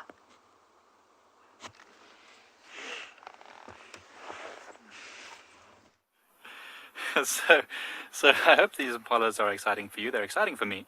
These impalas are looking more relaxed than I've ever seen an impala, I think. Actually, no, not really, because every now and again they put their heads up. But the wind died down, strangely enough, for a few minutes, and they all took that moment to just quickly start feeding again. So we moved away from those buffaloes. They went into a thicket, and we're just waiting to see if they come out into a better position for us. And we thought we'd come to the water, and here we found that herd of impala with that female with the horns. She might pop into the screen soon. That's not it. That's a young male with very, very small horns. But you see how relaxed they look now. The wind really died down quite a lot. And whereas before they were on the move and they had their heads up and they weren't looking relaxed, now they're very, very relaxed. But interestingly, their tails are not moving. And because that wind is so strong, or was so strong, the insects that normally pester and plague all these antelope are not really bothering these impala at the moment. They're opting for easier animals, like those buffaloes we saw in that thicket, where the wind was maybe a little bit more sheltered. And so these impalas can enjoy keeping themselves warm rather than having to keep bugs away. Actually, it's quite interesting. There's not a lot of fur underneath where the tail is, so they're keeping the tail down, maybe even just to keep warm. Very, very important on these cold, winter, windy days. I don't know if you saw that there was a hornbill that just hopped around in the back there. There's a whole bunch of birds that are following these antelope. There's another hornbill just popping around in the back there.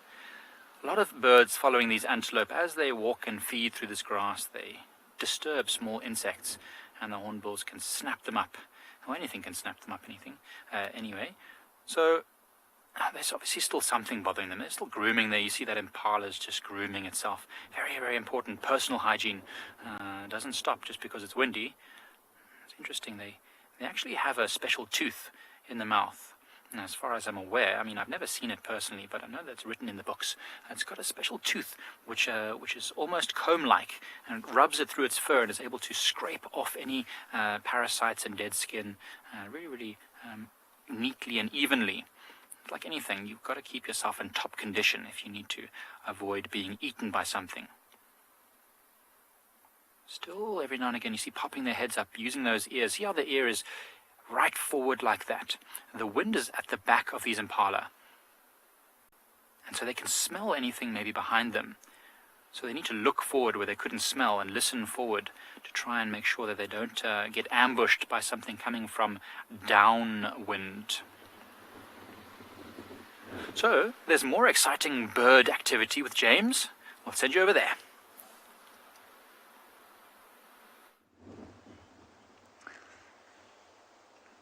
Absolutely astonishing sighting here of a yellow-billed hornbill.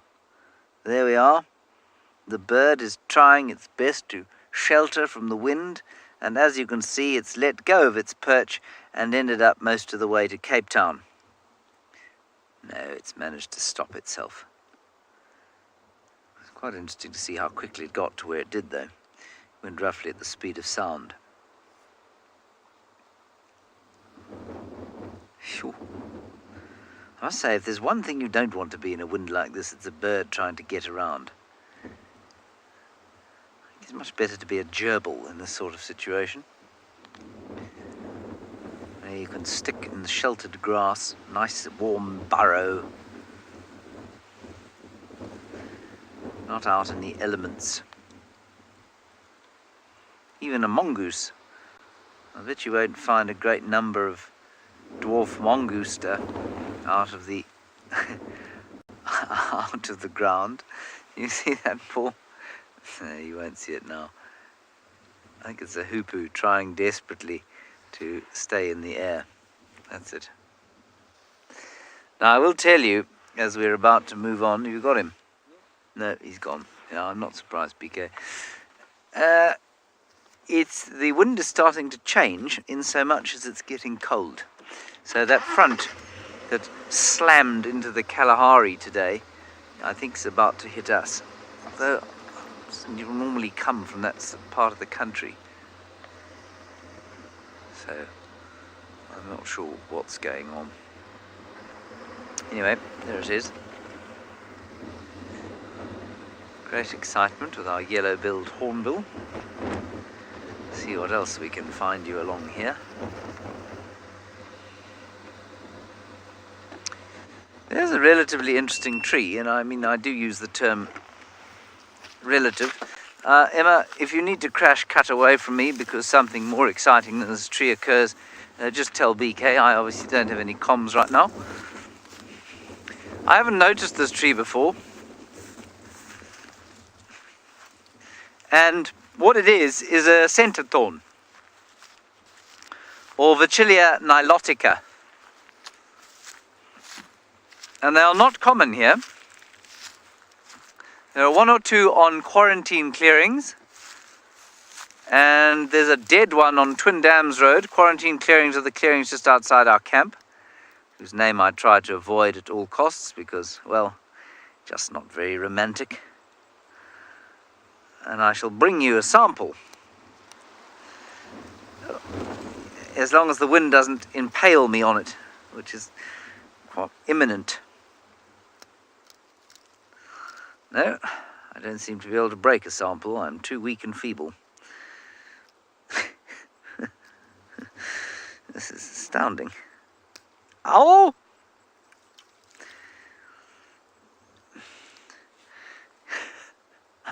I'll be back shortly.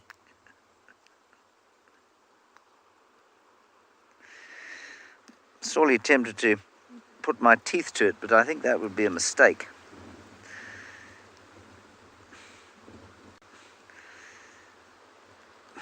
Good grief. This is the most difficult piece of tree I've ever come across. There we are.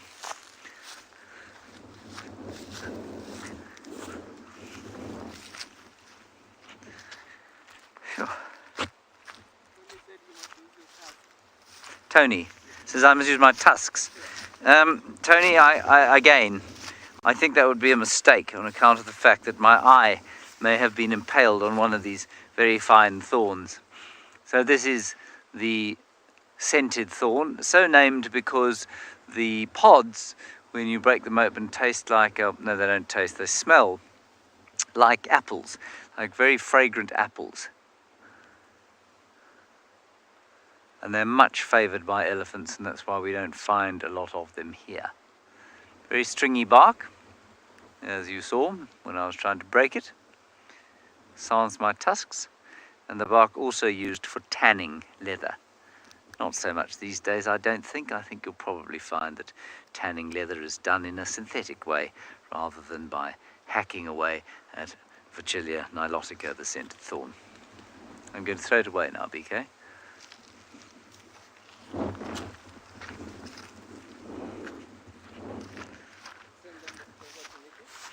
Right, we are now going to go over there.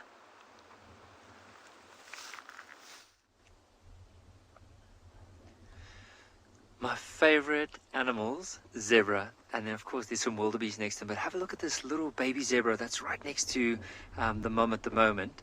And if we give it some time, so he's got, oh, there he goes, he's just decided to go for a lie down. Now, because of the strong wind at the moment, most of the animals are trying to move into a little bit of cover.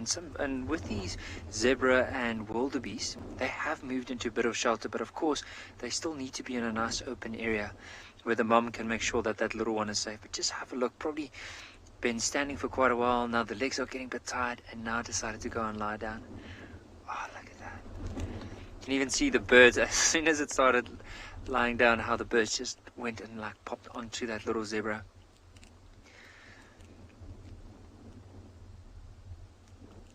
But look at how well it blends in, like especially with it lying down like that. You can barely see the zebra, of course, other than the ears moving and that little bit of tuft as it's trying to get rid of those birds. If you just look towards the back and the tail end, it's very well hidden. I think those birds are bothering him way too much. See how close he sticks to mum.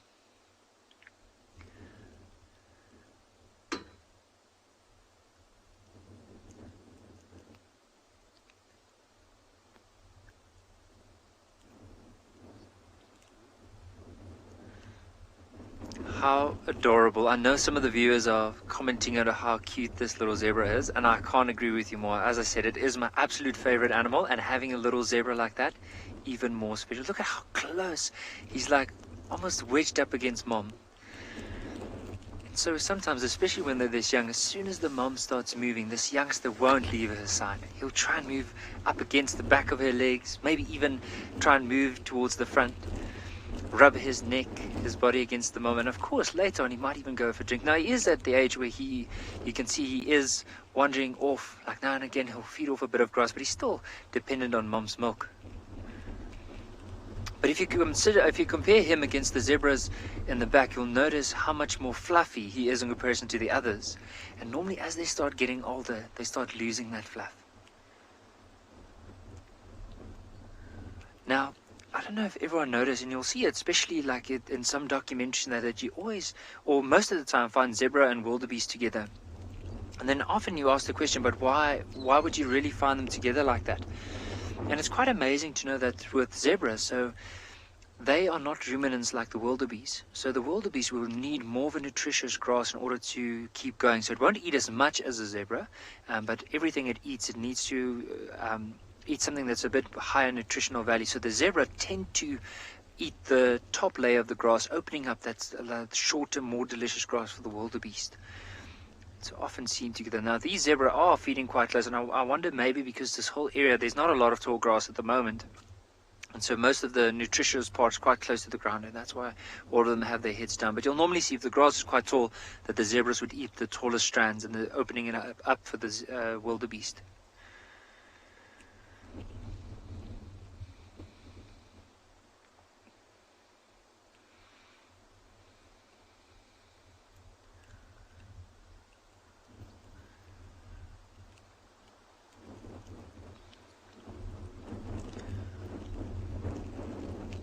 Look at how it's using those lips, almost like you would use your fingers to move something. So it's like picking a bit of the grass and maneuvering the grass with its lips into its mouth. Even though it is feeding and looking in this direction, notice the ears, how constantly it will point the ears back. So if there's any danger in the back, it'll be able to hear it even though the eyes aren't looking backwards. And of course, having zebra and wildebeest, so as we mentioned, so because of the different ways that they do feed and use different heights within the grass, they also use one another, like in terms of having more eyes and more ears. They feel safer. This is often with the wind picking up like this. And I remember Mike making a comment early on that it could assist the predators as well whenever they hunt. And you can imagine with animals you would have seen on the drives, they are a little bit more skittish, especially when the wind blows like this. So any sudden movement, any branch that breaks would immediately grab their attention and they'll run off. And I think it's just because of the wind, they can't hear. Their senses are really influenced, and so they try as best as they can to be aware of what's going on around. It looks to me the mother and the youngster actually started to move off to the left a little bit there. So we'll just see if we can focus. How beautiful would it be with that golden light? I'm just going to lower my head out of the way so we can see that little one.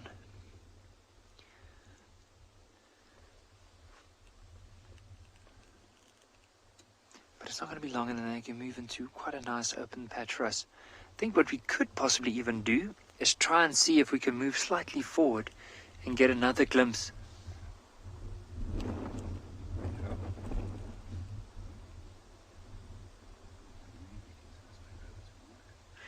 So I think while we try and reposition the vehicle, let's send you back to Mike to hear if there's an update.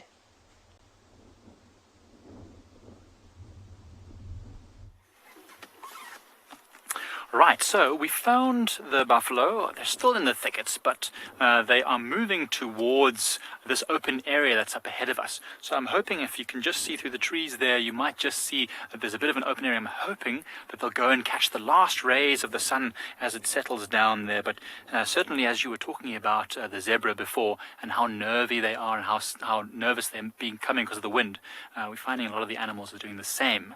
Even the birds that are perching on these exposed branches around us, they're not staying there for very long before they fly to the next branch because they're also struggling with the wind. It's not easy for any of the animals at the moment.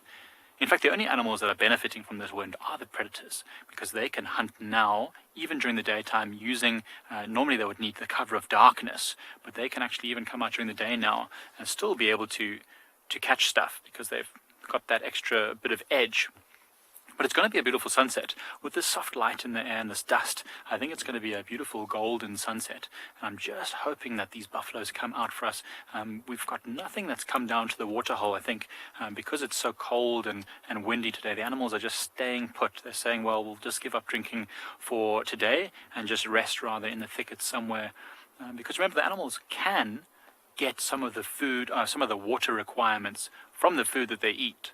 So for a lot of these animals, it's not necessary that they come and drink every day. If they missed 1 or 2 drinking sessions, it probably wouldn't affect them too greatly, especially because the water's not going anywhere. The water's going to stay exactly where it is, and it's quite deep, so it's there for quite a while. But yeah, it's also nice just to sit and listen for a few minutes. Let's see if we can hear anything calling from around here. Now that the sun is starting to set, we might just get some of the sounds.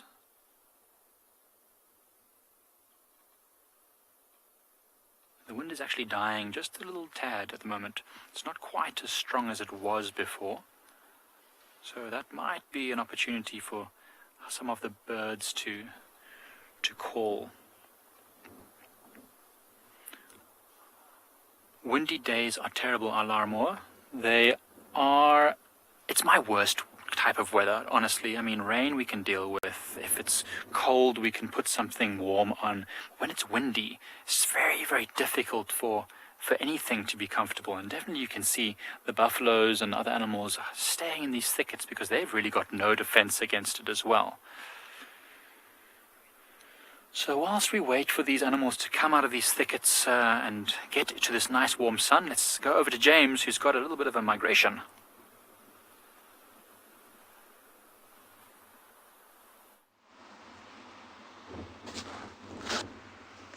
Yes, a very good description of what's going on here. Let me just move forward a bit slightly because naturally they decided to go and sit behind a bush as you came towards us.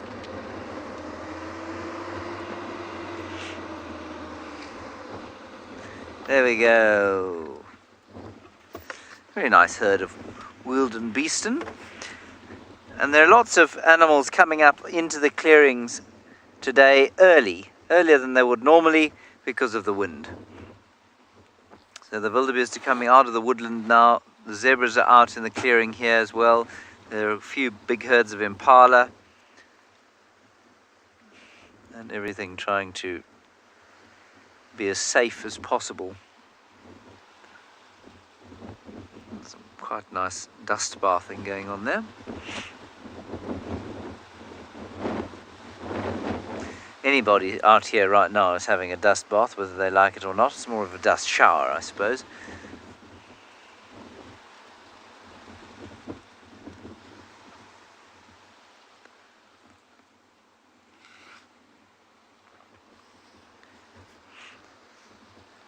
Anushka, wildebeest and zebra tolerate each other for the same reason that they tolerate impala. I mean, they're all herbivores, so they don't mind each other. In places like East Africa, you find them together because the zebras eat slightly longer grass and the wildebeest come afterwards and eat the shorter stuff. That really isn't so much the case here because the herds are, well, not even a fraction of the size. They're much more split up. So you'll find lots of herbivores living together, largely because they don't affect each other and they don't actually have a particularly competitive food niche.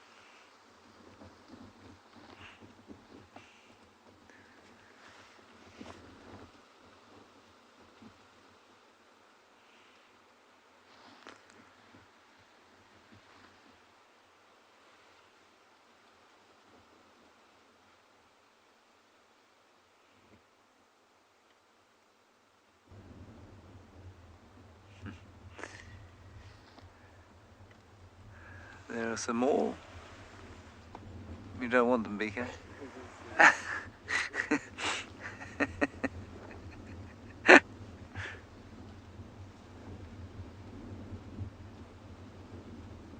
There we are.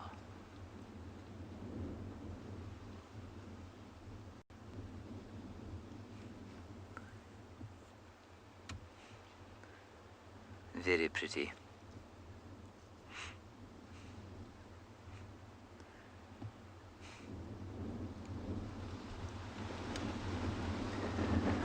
Very good. Okay, BK. That'll do. That was a good wildebeest sighting. We shall continue. Wild Earth relies on support from viewers like you to carry on broadcasting our daily live shows. A small donation goes a long way in helping us on our mission to connect the world with nature. Please visit our support page to see how you can help and become part of the Wild Earth family. We just managed to reposition the vehicle so we can have another glimpse of the zebra and wildebeest together here. And you'll notice that the mother of that little one is actually trying to get in under that bush to get to the green grass, or not green grass, but probably more delicious grass. And that little one just got a fright. You see how it just ran around. Often little zebra at that age, they can be very playful, but I think you might have gotten a fright from some of the birds flying up. Of course, after a bit of a run, maybe a drink.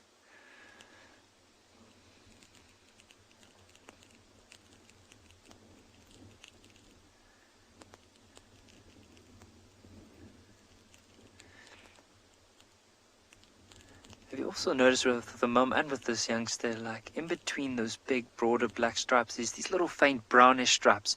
So they refer to them as the shadow stripes. But the youngster almost looked like he's almost a bit of a different color, more of a brownish color. And I wonder, early on as it was lying down in the dirt, maybe it could be a bit of the dirt. Or maybe later on as it starts growing out, it will start losing that fluff, which is that dirty color, and then eventually have that more of a whitish shine. But I think he might have a little itch on his forehead. Look at how he's maneuvering his head under that branch to try and give it a scratch.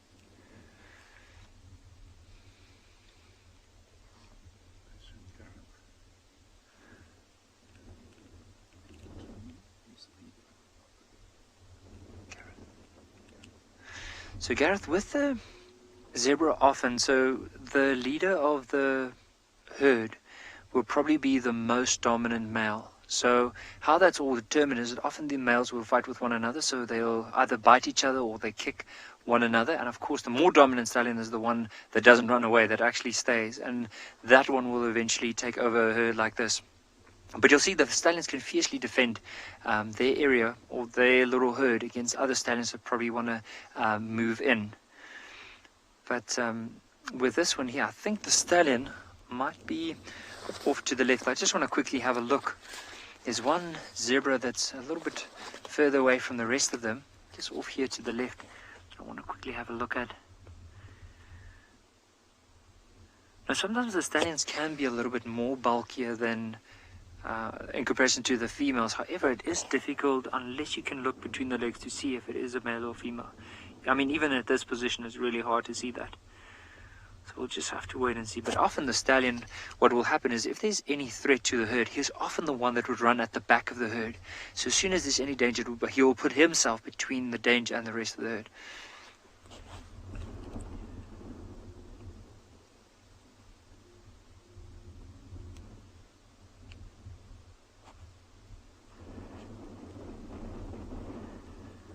You can see the way that one's standing, very proud, just scanning the area. Now, off to his left is a more open area that he's scanning in, but I also think he might just be resting up a bit. Earlier on, we found him, he was rolling down in the mud, in the sand, probably trying to get rid of some parasites, and eventually stood up, and now just standing in that position.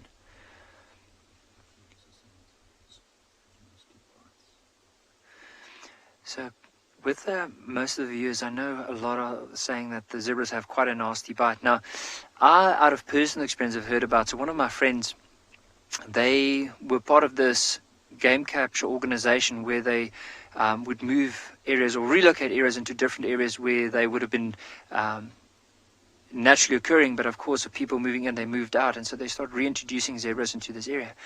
And he said one of the things they had to do was, of course, dart these zebras and then move them towards this particular reserve. And also there's an amazing person in Swaziland, a guy called Ted Riley, that had this amazing story of how he introduced the wildlife back into his reserve, one animal at a time. So it was an absolutely amazing stories. But one of these friends of mine, they were capturing zebra and moving them, and the one zebra, as they caught it and they started moving it, actually bit him on the leg, and it lashed on so hard that they could not get the zebra off, or couldn't free the mouth from his leg. So after quite a bit of struggle, they eventually managed to free it. Luckily he had long pants in that on, but it was apparently a very nasty bite. And you can imagine with zebras, sometimes you might even find them without tails, and that's because they can literally bite so hard that they can bite each other's tails off. So it just shows you the power that they have. And I'm sure a lot of our viewers can also associate with horses. I mean, always as kids growing up, they'll teach you not to hold, if you have a treat for a horse, not to hold your hand like a fist, because then often they could bite your fingers. And I mean, for those that have experienced it, it's quite a nasty bite. See that little one? Definitely not leaving mom's side.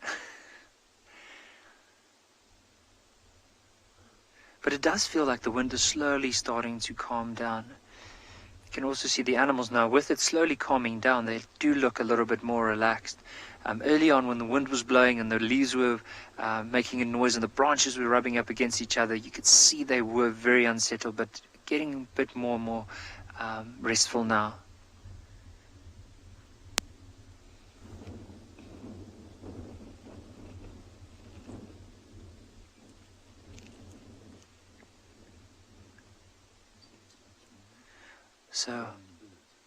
So I'm going to enjoy the sighting for the next little while, see if there's any movement, or if they do decide to move somewhere else. But I think in the meantime, let's send you across to Mike down at Pridelands.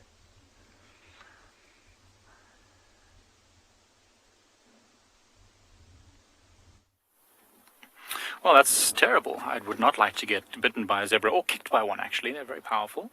Well, we've come to the other side of this clearing where the buffaloes were heading towards. We're just waiting around here. It's nice and open, wondering if maybe some animals will come out into this clearing for the sun. We actually had a hornbill perched so beautifully on these exposed branches in the sun, and then as you came over to us, it decided to fly off. It was a southern red-billed hornbill. But yes, the wind has died down, so there's no reason why animals might not come into this clearing to warm up. And what's interesting is that there's very red soil here, very different to some of the other soils that you find in other parts of Pride Lands. And this place is called Red Earth. So you can see that red soil over there is full of iron. There's iron in the soil which gives it that reddish color. Oh, and there's a hornbill that just flew across the screen. I don't know if you saw it. Which is now perching almost exactly where it was perching before. Welcome back. Do you see it there, Gerrit, just in the middle there? So Red Earth is a place we often come when it's nice and sunny, because we know animals like to use these open areas. So this is a yellow-billed hornbill. So before there was a southern red-billed, now we've got a southern yellow-billed. And look at it, it looks cold, doesn't it? Just the way it's got its neck tucked in there and it's fluffed its feathers out. It's trying to warm up before this what I suspect is going to be a very, very cold night. It's actually a very pretty bird, though. That mottled colors on its wings and its snowy white breast, and that obviously big yellow beak or bill. Penelope, you're saying it's the perfect pose. It is the perfect pose for us, with that beautiful backdrop and the red earth and that beautiful dead log with all of its patterns and striations. And yeah, I mean, obviously for this bird, this southern yellow-billed hornbill, it's the perfect place for it to perch, because it's nice and open. It can see any predatory birds flying over, and it can also catch the sun without worrying about any branches being in the way, blocking its sun. See what it's doing there? It's busy preening itself. So with all this dust, it's probably got a lot of oily secretions all over its feathers, and the dust is helping to mop it up. And then what it does with its bill, it tries to smooth out all those feathers and clean itself. They'll often also go and bathe in the water, although it's a bit late now for it to be bathing. I don't know if you saw that little insect flew past and it caught the attention of that hornbill. Just for a moment, it wondered if maybe it could get one last minute snack. You see how it's looking around now, and it actually turns its head to look down towards the ground. It is just scanning for any movement. Remember, they eat mostly insects at this time of year. There's not much fruit to be had, so insects form the major part of its diet. So any grasshoppers or locusts or beetles that are scurrying around on that open sandy area, it will swoop down and try and grab them. Oh, just like it's done right there. Not sure where it went exactly. It's very difficult to... Just next to a termite mound on the left there. It's just on the ground. It looks like it's looking towards the termite mound, maybe trying to catch a little insect. But it's a beautiful spot. It's a really, really lovely spot. Just want to wait here a little longer to see if any animals do come out to catch these last golden rays on that red earth. So, amazing nature, you've asked what else hornbills eat.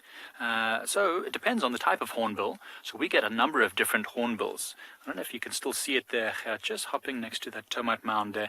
But we get a number of different types of hornbills. We've got the southern yellow-billed hornbill, like the one we just saw a moment ago. Well, there it is, which is right now eating an insect of some sort. There you go. They do eat fruits, of course, when there's fruit to be eaten. And we get large hornbills called southern ground hornbills, which are huge, standing over a meter tall.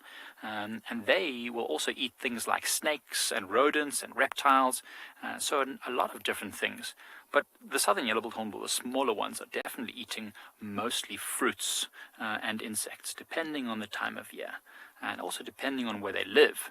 So amazing nature, I hope that answers your question. It's largely dependent on what is around and what hornbill it is. But certainly a variety. You could almost say it's an omnivore. from eating fruits and catching insects. I mean, I've seen a hornbill before. I've seen a picture of one. I didn't actually see it do it. I've seen a picture of a hornbill with a mouse or a rodent of some sort in its mouth. So certainly they can eat a lot of things. And I've seen a southern yellow-billed hornbill eating a tree agama. You know those blue-headed tree agamas? I'm not sure if you've seen one before, but I've seen one eating one of those as well. So a wide variety of things. You can just start to hear some of the birds doing their not the dawn chorus, their evening calls before they settle down.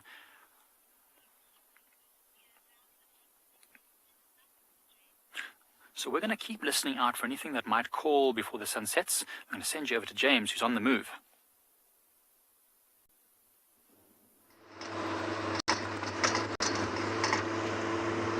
We are doing our best to go as fast as we can towards the eastern boundary once again, because there are reports of those 2 wild dogs we had a little while ago coming this way. Torchwood. There's great excitement on the radio, so whether or not we'll get to see them on, I don't know, but I just want to make sure that we're in a position such that should they decide to cross the boundary, we are in a prime position.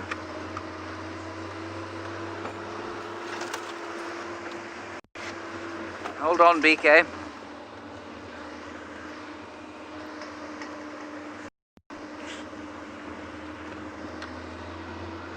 Unfortunately, one must be very careful driving quickly on this particular road, as one is likely to hit a bump or a log and either send the cameraman off the car or bite one's own tongue off, neither of which I want to effect.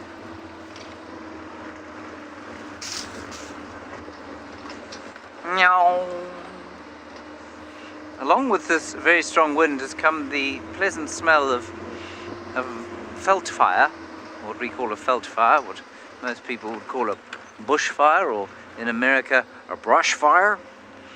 And I think it's just from people burning fire breaks. Let's turn this up a little bit.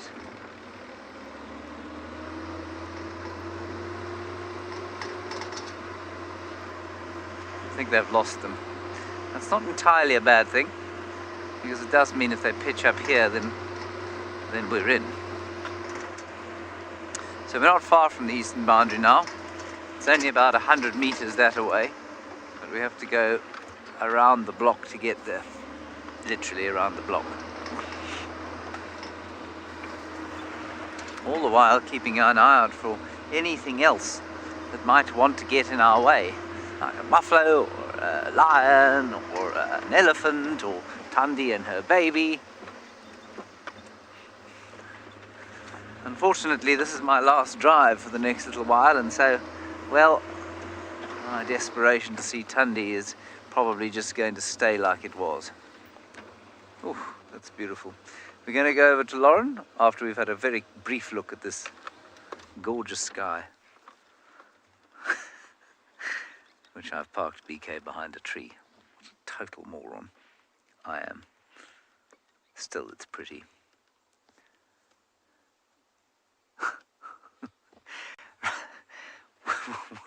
We'll carry on. You go over to Lauren. In the game, which means we're back on quarantine, which is really, really not a bad place to start. There are so many animals around here, all huddled together waiting for the night. We've got the wildebeest, we've got the impala and the zebra, and it's just so lovely to have zebra around. Especially that little foal. Oh, I wonder if that's Mama.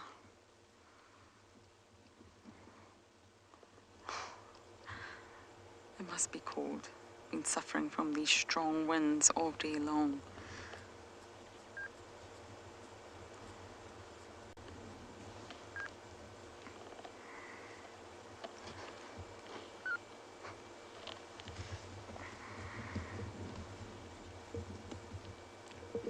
Some grooming going on there, I think.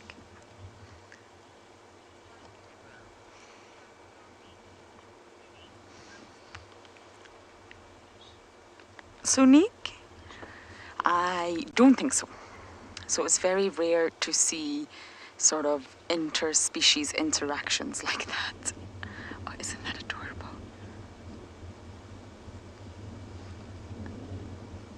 I can imagine that would feel quite good. So although the herbivores, each species that you see here on quarantine, they're very aware of one another and comfortable with one another because they're not really all competing for the same resource. I mean, if they are all grazing the grass, then it's not really competition. There's lots of grass and safety in numbers. Impala's alarm call, sometimes they run if it's a wild dog, kudus, wildebeest vocalize. So they can all sort of feel a little bit safer in one another's presence, but there won't be interspecies interactions. Hey, look at that. Isn't that marvelous?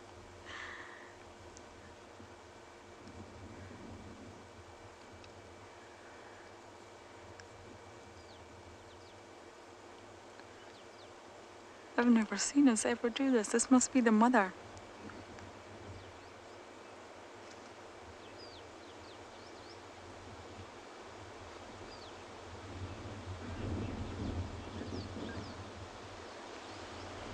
Must just be a really good back scratch. I love a good back scratch. I'm slightly jealous right now.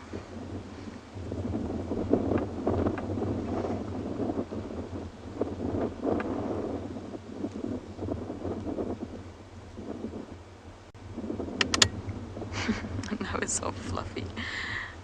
This is such a youngster. Zebra foals are born remarkably precocial. And what that means is the opposite of lions and leopards and hyenas, who are born mostly altricial. Hyenas are slightly different.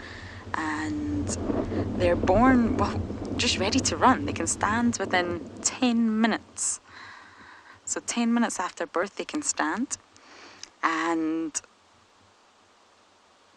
they're said to be able to run within an hour. Can you imagine 1 hour of being born and you can run and keep up with the rest of the herd? Now, zebras have a slightly longer gestation period than humans, 1 year, 12 months. And that allows or ensures that the foal is born remarkably well developed. It has to be able to escape danger immediately. And it's not only the ability to run or the ability to sort of use those muscles, it's also coordination. If you think of a baby trying to coordinate itself when it's just born, it's almost impossible in human terms. So it's so remarkable that a zebra foal can do that automatically. Run.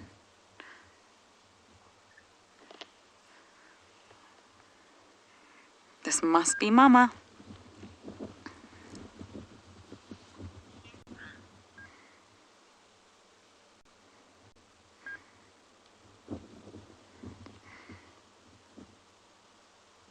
This is very, very sweet. What a lovely sighting. I'm glad we stopped.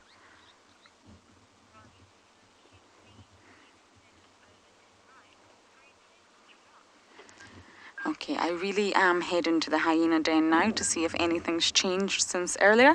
But as we do that, we're going to send you guys across to Mike with a giraffe. Yes, well, our giraffe are a little bit playful. Now that the wind has died down, these tall animals that would otherwise be very concerned with the wind seem to be enjoying the much calmer sunset that we're having. So they're moving up on this crest, right on the top of a little hillside, and feeding on the sparse vegetation. Now you can see they're very, very well camouflaged. So they were obviously hanging out somewhere amongst these thickets, and they have now moved into a slightly more open area, but not super open. They're probably anticipating the wind coming back. And here you can see they've got their heads right down. This is a female, you can see, because of that paintbrush-like tops of its ossicones or horns. Oh, and beautiful eyelashes as well. Hey there. And yeah, so this is a female, and it's quite interesting. The females often feed low down. You don't normally see males doing this.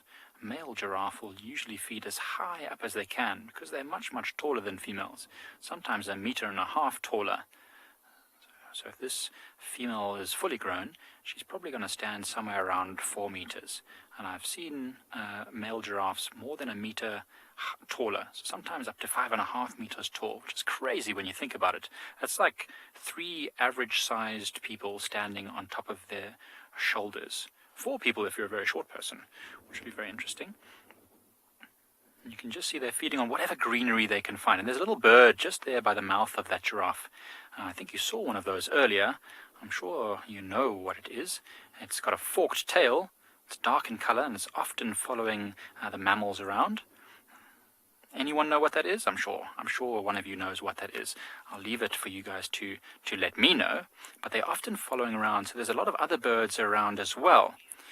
So this is not the only bird that's following these giraffes. There were a few oxpeckers also flitting around, hoping to catch or eat the ticks and parasites that are on the skin of these giraffes. I don't see any on this particular giraffe, but they were really feeding on the softer areas around the...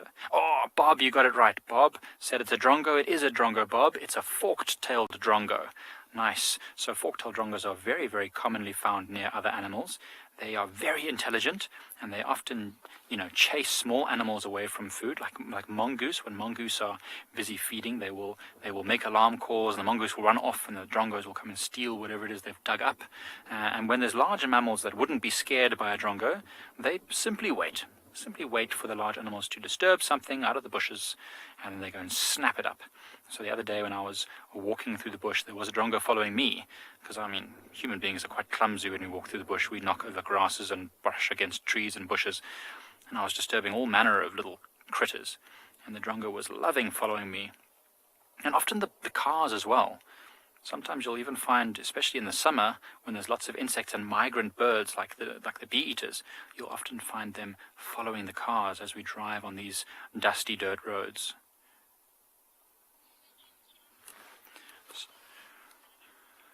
So, striped horse, you've asked if there are any leaves that giraffes won't eat. Now, I don't know if there are any leaves that they won't eat flat out, but there are some leaves that they seem to feed less on.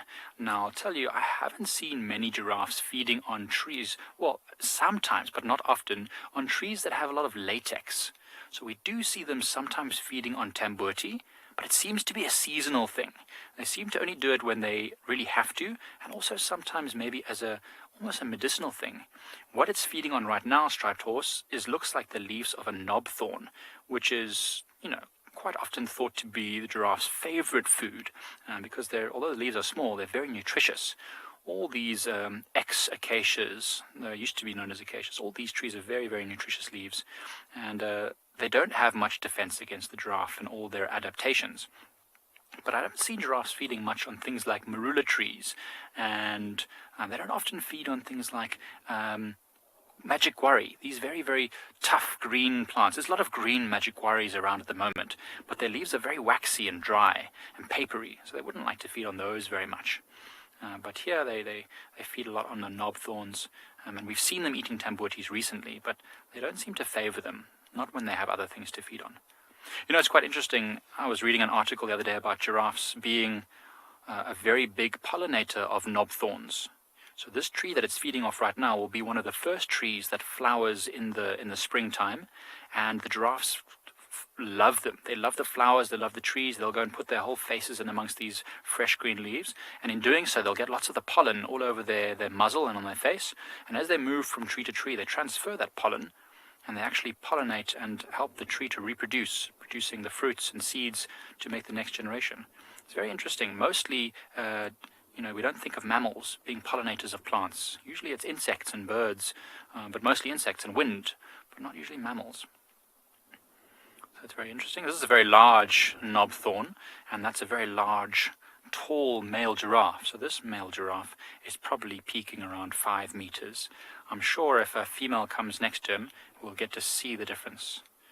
So whilst we watch this giraffe feeding on this knobthorn, we'll send it to James, who's got a lovely sunset.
Very spectacular.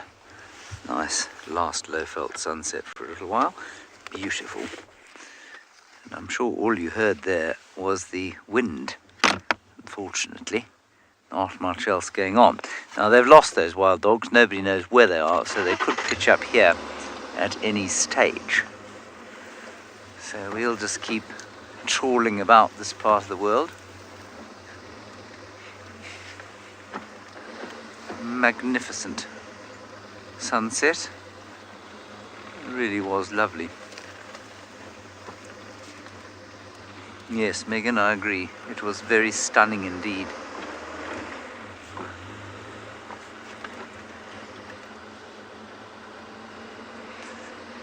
So we're parallel with our eastern boundary. Dogs apparently were heading kind of this way, but you know how quickly they can change direction. They really could be anywhere.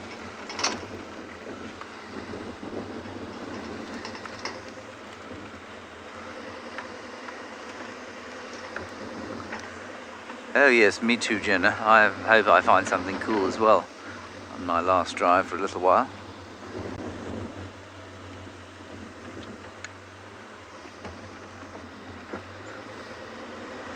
Lauren has managed to find a coolish kind of a thing. I think it's a pretty cool thing.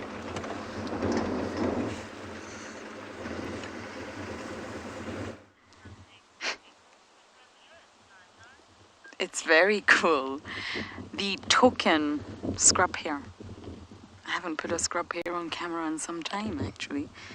It's frozen in place. I promise it's real. It's taken the sort of freeze tactic, hoping that we can't see it, but in fact we can. Now I do have good news for you all. We are at the hyena den. And the bad news is there's no hyenas, but the good news is we have names. The poll results are in. So for the two little cubbies, the winners are Shimbulu, which means to have heart. And the second one is Ngwazi, which means adventurous. So I'm thinking the adventurous one, Ngwazi, should be the more dominant one, or the one that we think is more dominant. It's actually tricky with this pair. The lighter one and the larger one should be Ngwazi because it's very adventurous and very brave and naughty. And the second one should be Shimbulu, have heart. They're both loving, of course, but the slightly darker one with the darker face, unfortunately I can't show you them right now, is a little bit quieter, slightly more gentle and more submissive. So thank you everyone who voted. We really appreciate your efforts, and I'm really happy that two little boys have names. I'm not so happy that they're not at the den, but I'm sure they'll be around tomorrow.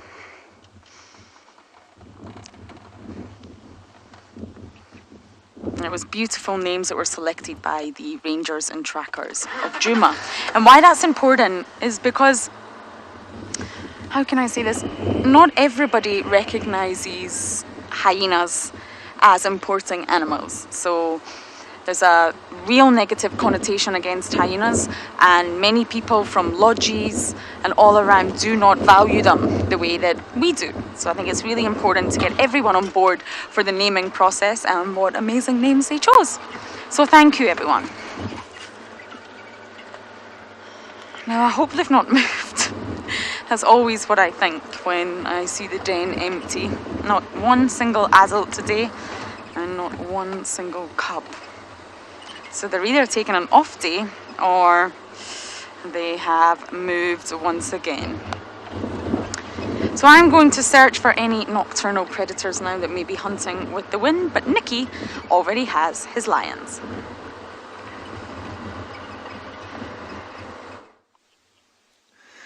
This afternoon we were very fortunate enough. We tracked these lions for quite a while, and we were rewarded with some impala alarm calling. And as we got there, we found this lioness in the grass. So it is part of the Birmingham Pride.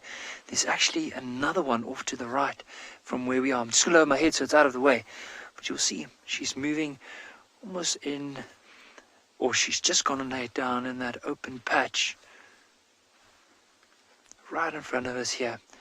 Now, it does look like it's two of the adult females. So you'll see we're currently in infrared mode because of the light is slowly starting to fade away. But I wonder if the rest of the pride isn't still down towards the tree line. And these two females would have left them behind to come and hunt and eventually go back and meet up with the rest of the pride. And I can actually see one of the youngsters, but quite far off, looking in this direction. So definitely these two were hunting and leaving the youngsters. So it is too far to show it on the screen. But what we could possibly do is, let me just try and reposition a little bit. It will take me 2 seconds, and then we can possibly see this female as well as the ones that are coming out of the tree line. So if I move, so I'm just gonna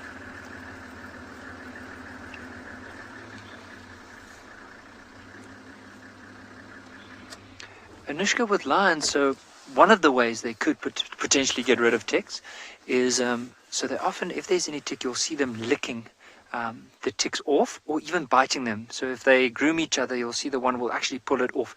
I don't know if you've noticed it, but with dogs, they often do that. As soon as a dog has a tick on the other one, they actually smell it and then bite the tick off, or actually grab it and then pull it off.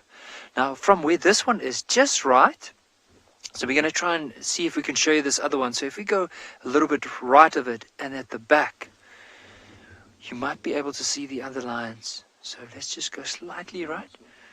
Go a little bit right from that. Slightly more, continue.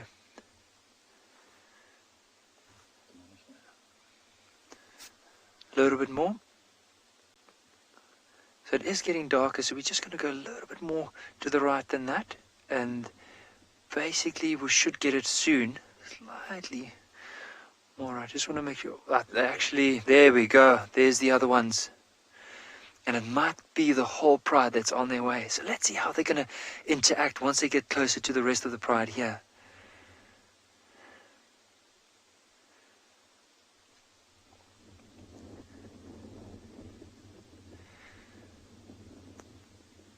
But look at the way that they're moving and looking around.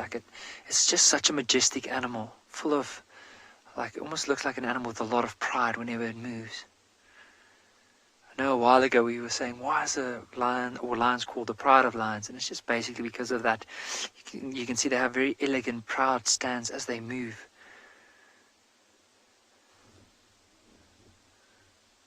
And then even look at the back of the screen, you might even notice there's more lions on their way.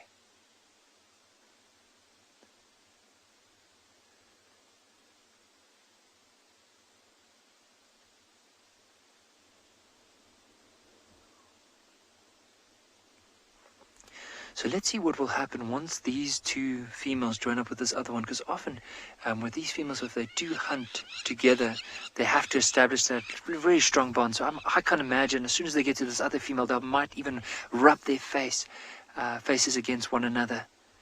But I think the youngsters probably realize that the whole hunt is over. There's no more excitement, and so that's why the rest of the pride.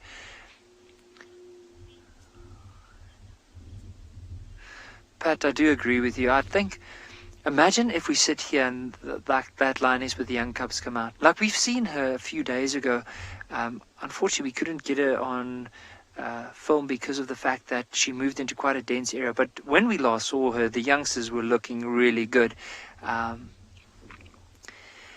And the mother as well. So let's see how they're going to interact with her. But then we're going to move back to the right because there's even more lions on their way. But let's first see how they're going to interact. Remember, we said they're going to probably rub their faces against one another, just establishing that bond with each other.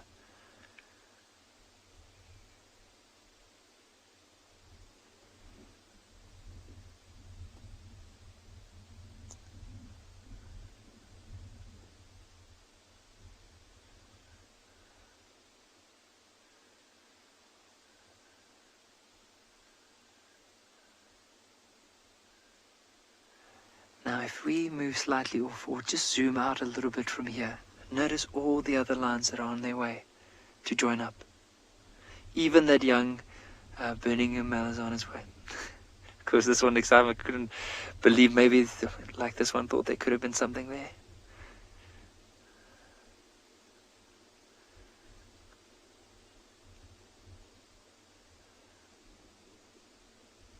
She's probably wondering, okay, Mom, where's the meal? Now the thing is with lions, even though they are these good hunters and they do communicate, and even though they do have this very strong bond with one another, the thing is often with lions is they're not the most successful when it comes to hunting. So you can imagine if they had to try 100 times, probably 40% or 40 times they will be successful. So they have a 40% rate, but sometimes if there's a lot of youngsters around, it might even drop that a little bit lower, because of the fact that the youngsters don't have any patience. They just get so excited and they might just spoil the hunt. But have a look. So there's even more on their way. But it is a very, very gentle greeting, the way that they're all just as they started to lie down and just quickly like re-establish that bond.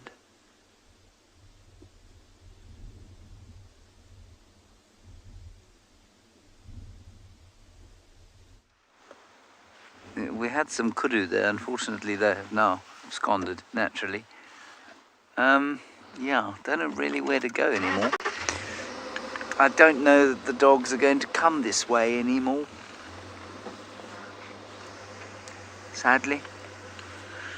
So I suppose we'll just make our way gently back towards the west and see what's there.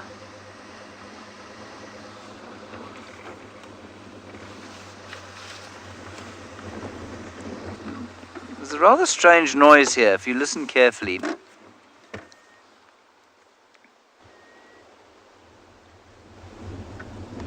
A plaintive whistling.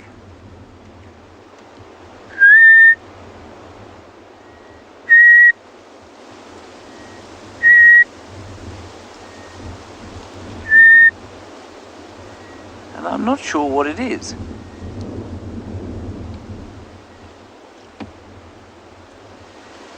The closest I can get is a grey-headed bushshrike, but it's the wrong kind of habitat. It's an interesting thought. Emma says maybe it's the wind making its way through some sort of hole.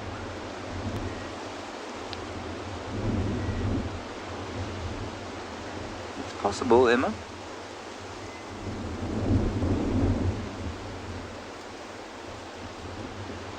Maybe there's some hole in a tree that's been drilled by a woodpecker at exactly the right angle.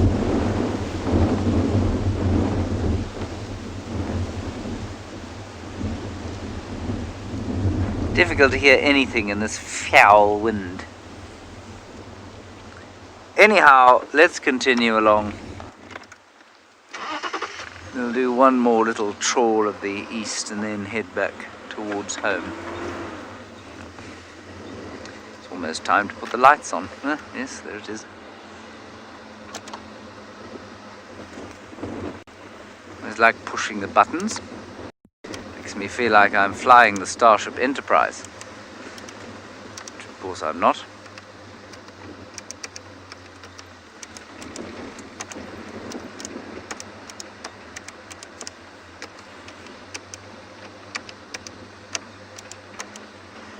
Yes, indeed, Butterfly, we have got some very mean weather going here. Not as mean as it was in the Kalahari earlier. I mean, it was snowing there this morning.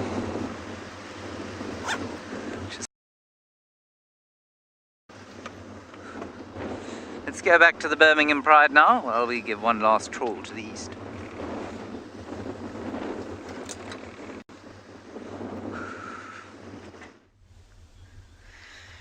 It looks like the whole pride is slowly starting to emerge from the trees at the back. Unfortunately, the only ones we don't see is that lioness with the very small youngsters.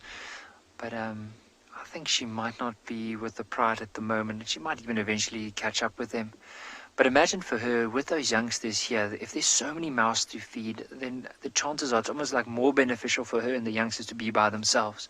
Because at least if they do catch something, it's theirs, and they don't have to share it. Where here, let's just quickly count. So there's 2, 3, 4, 5, 6, 7, 8, 9, 10, 11, 12, 13 lions that I can see right in our view at the moment. There's one just lying behind us that we might not be able to see, but Even notice the little ones, especially the two whitish ones, they're still covered with blood. And I wonder if they probably made another kill later on during the morning. Because you can see how they're just grooming one another now, just to try and clean that blood off one another's face. But have a look at this. This is very interesting behavior. Now, just off to the left of where we're looking now is that young male. And look at how it might be another male. I'm just trying to look with the binoculars because we are slowly starting to lose a bit of light. It is another young male, but look at those are two males. So this male basically lied down right next to that male and started licking his face and cleaning him up.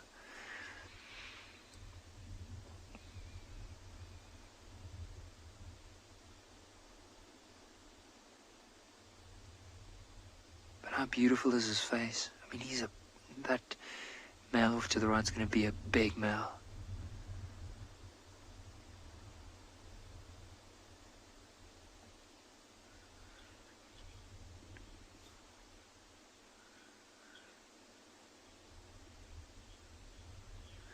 Ian, I'm not too sure on the exact amount that it would be in terms of the saliva, but I do think that it would be quite a bit though.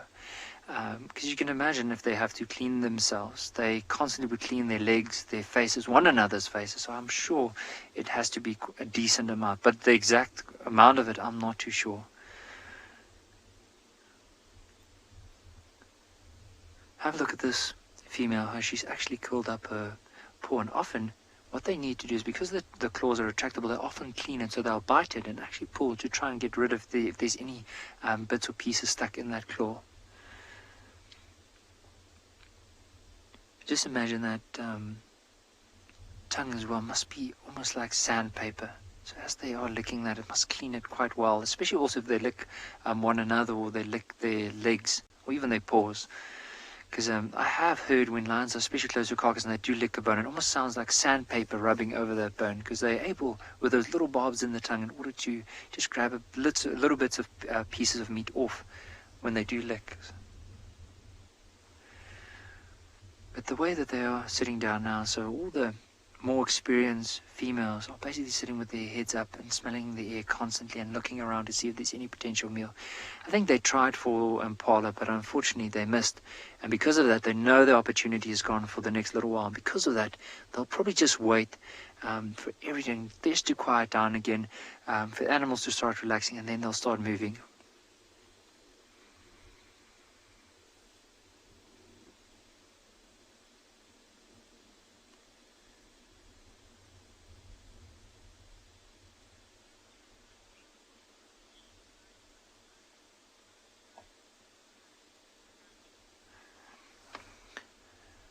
So, Sandra, very good question with some of the lions, but I'll get to that one right now. I just want to show off to the right here. There's another lioness actually on her way to the rest of the pride. So see how they look like they are picking up their heads at the moment. So just off to our right here, you'll notice another lioness on her way to come join up with the pride.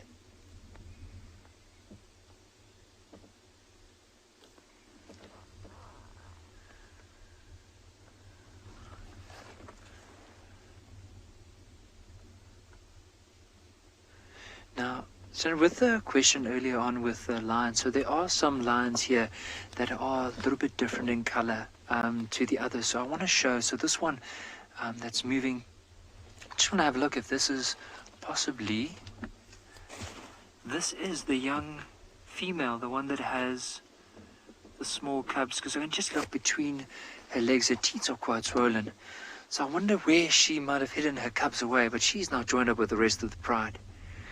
And how I knew that is, if we move closer towards her belly, you'll notice that there's these black marks on her teeth. So that's where the youngsters have probably been suckling.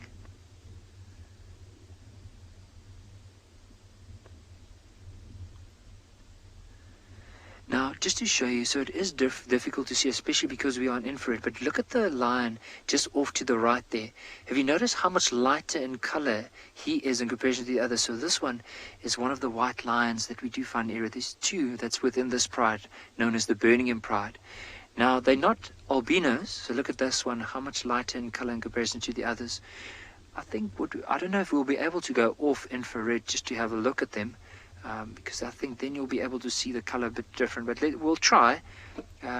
So right here, if we do that and we do zoom in a little bit from here, you can possibly see the colors. So it's basically this. So this line is not an albino, but it has a form or condition called leucism, or leucistic form, and what that basically means is it's also lacking pigmentation, but not to the extreme of albinism. So there's still some variation of it that's not all the way down to albinism, like the color of the eyes, the color behind the ears, the color of the mouth, the nose, the insides of the nose, the pads, but very close to albinism though. But you can notice this one's face really like red in color, and it might be because earlier on today they caught some impala, or caught a impala, and I'm sure it didn't last this whole pride too long. I'm sure everyone just managed to get one bite out of it, for those who like it two bite. But I think for now, let's head back to infrared, because we are losing a bit more light. 1, 2, there we go. But notice, so with an albino line, if it was white like this, you won't see those black spots behind the ears, like we can see there.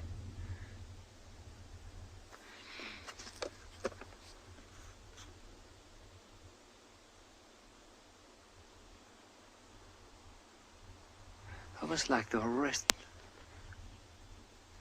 Almost looks like as soon as this one lioness starts moving, I'm sure the whole pride will follow. Normally the older, more experienced lionesses, as soon as they start moving, that's when the rest will follow.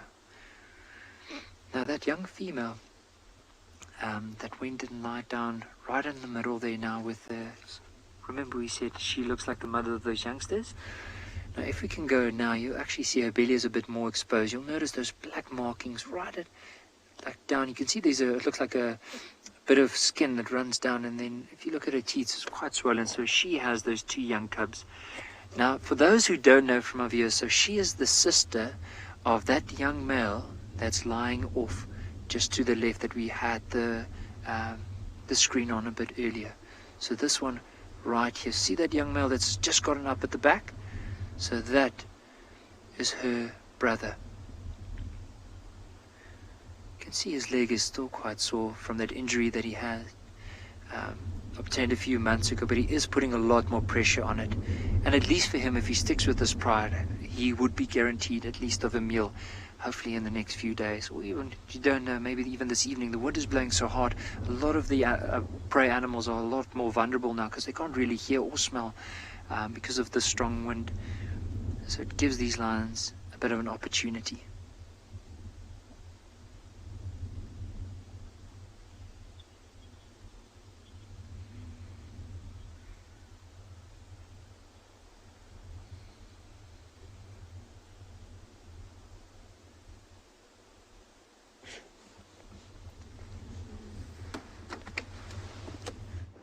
This will be our final segment before we go into infrared. In fact, we'll probably go into infrared as soon as, well, BK decides, because we're at the last ends of the coloured light.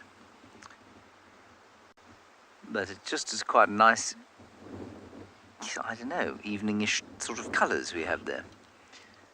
Kudu look very richly coloured.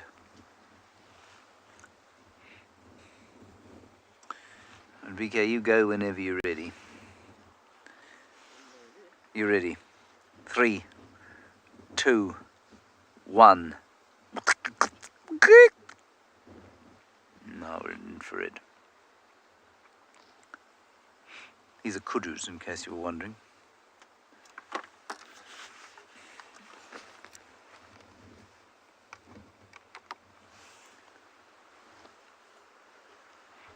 Oof, who would be a wild animal out here in weather like this? Absolutely terrifying. At least they know that they're relatively safe from some of the predators. You know, leopards, unlikely to whack one of them. But hyenas, lions, terrifying. I have not seen a lot of kudu killed, I must say, or being eaten. Some, but not that many. Yes, Linda, this infrared light has been a revelation, I think. Something of a revelation and a revolution. And although the picture is, or let's face it, it's not particularly pretty, that colour. It's magnificent because we don't need to blind animals with a spotlight. It's something I dislike doing, is shining a spotlight on animals, because I just feel bad about it. I feel like we're out here enough during the day, and animals are nocturnal for a reason. It's because they don't want to move around in the light. And so it's really best if we can view them in the dark without lighting them up. Sometimes it's unavoidable because we might be in a block and we need to get out trying to find them. But as far as possible, we should try, I think.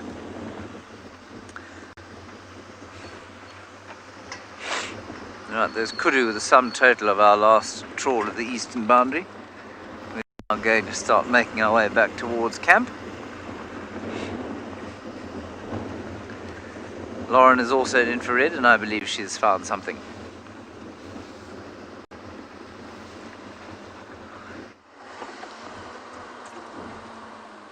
I am in black and white, and we found some elephants. Now, I'm just being very cautious here because 1, it's getting dark, and 2, it's windy. There's just one here, Davy, right behind the mound. So I just want to be really, really careful and not startle any of these animals. Have I just imagined that one behind the mound? No, I haven't. There we go. I don't have any of my car lights on. That reflection that you're seeing in that elephant's eye is from the glare of the infrared. If you were to shine lights on elephants, that would be a completely different story. They would not like it. It's morally wrong, but elephants would react to that. They don't really have good eyesight anyway. They're said to be quite short-sighted, and they can only really see objects 50 meters in front of them. And of course, if the object is a mouse, then they probably cannot see that mouse because it's too small. You've got to think of the position of their head. Their eyes are roughly the same size as humans. So if you think of our eyeballs and a large skull like that, that immediately highlights that vision is not their key sense. They're said to also have quite a severe blind spot. So they rely on hearing. You can tell by their ginormous ears. Smell. You can tell by those extremely long olfactory turbinals. And they also have an organ of Jacobson, where they can taste the chemicals in the air. They can taste the smell.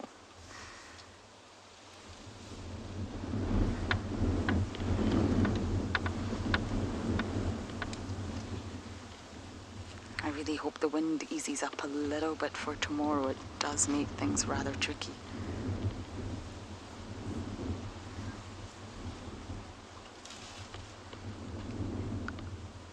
Oh, there's a little one, Davy. I think it's very tricky for us to see now. Yes.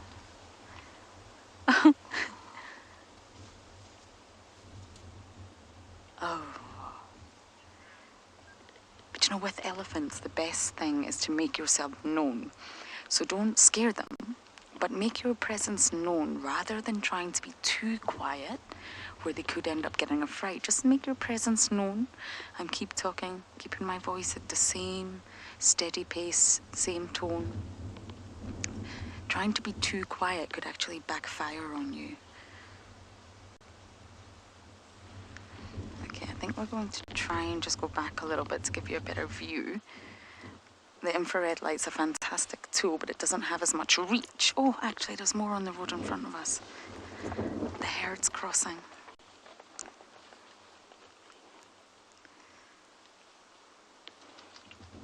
Can you hear them?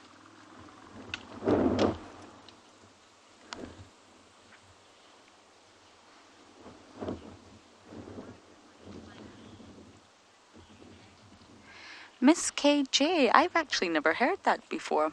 I've heard that elephants obviously get slightly well, they overreact, should we say, to mice.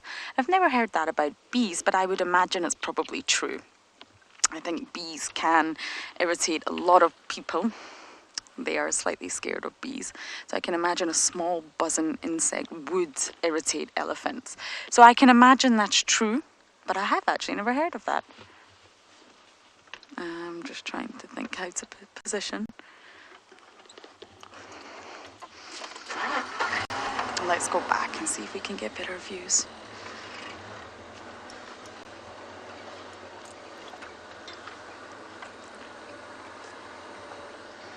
Okay, I'm going to try and get a better view of these elephants for you, and while I do that, let's go back across to Nicky and his lions.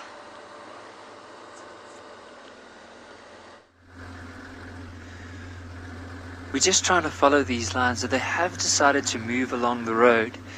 We don't know how long they're going to move for, and I think it might be, it's literally straight into the wind, and there's quite a big water hole not too far away from here, and I think eventually from here on, they'll start making their way down to the water. So I'm just going to move slightly forward, and I'll switch off the vehicle just to see this pride. They're basically walking into the sunset. Let's have a look at that.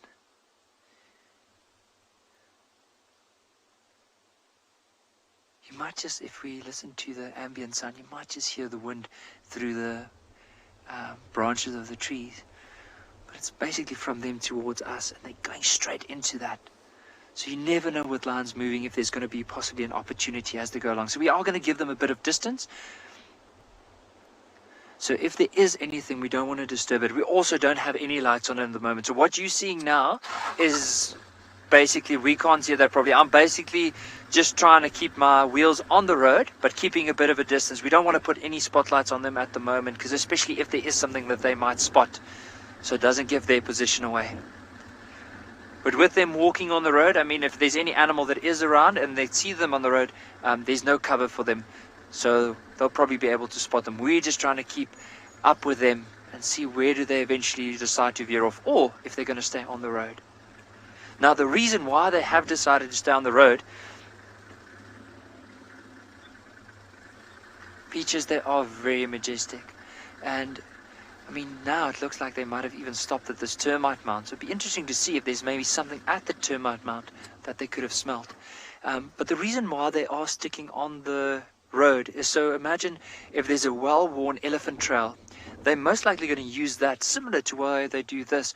And the reason why they do that is because instead of going and bashing through the thick vegetation, or maybe like walking over quite a few rocks or thorns, they decide to take the path of least resistance, and in that case it's a nice open stretch of dirt where they can walk on.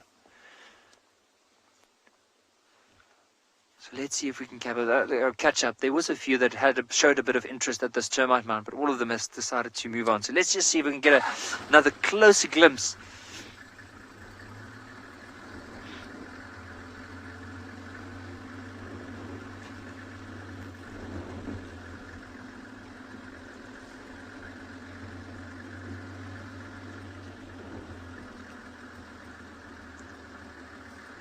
So while we're going to follow the lines for a little bit longer, we're going to send you to Mike, who's also looking for something nocturnal, and hopefully we'll wish him the best of luck.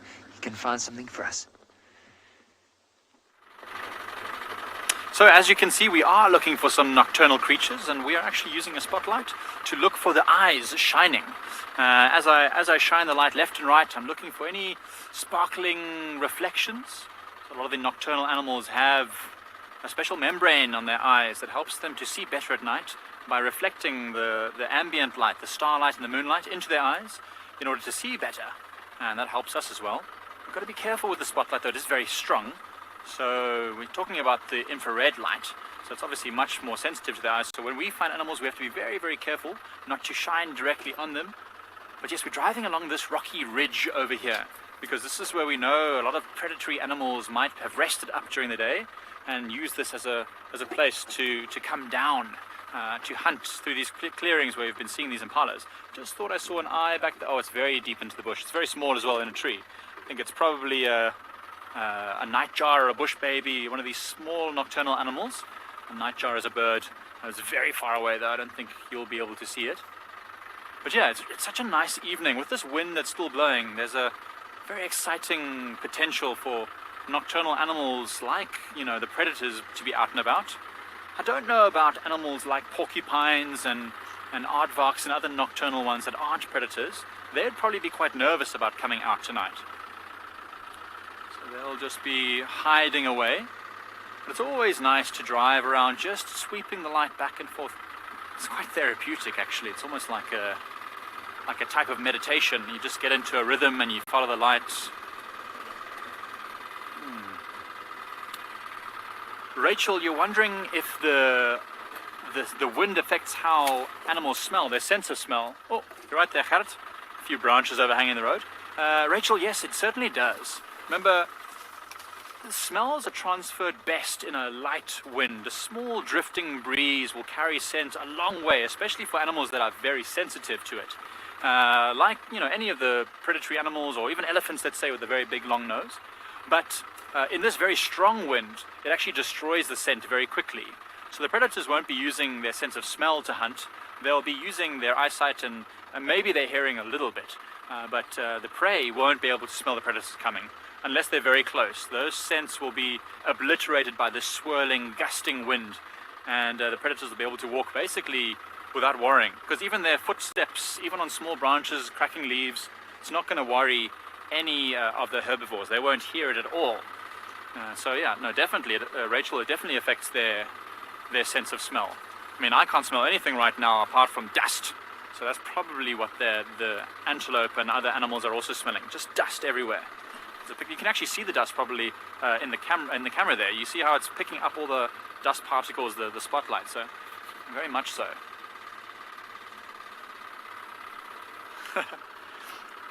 So yes, we're just going to keep slowly driving through these rocky areas, looking for any nocturnal animals. We'll send you back to Nikki.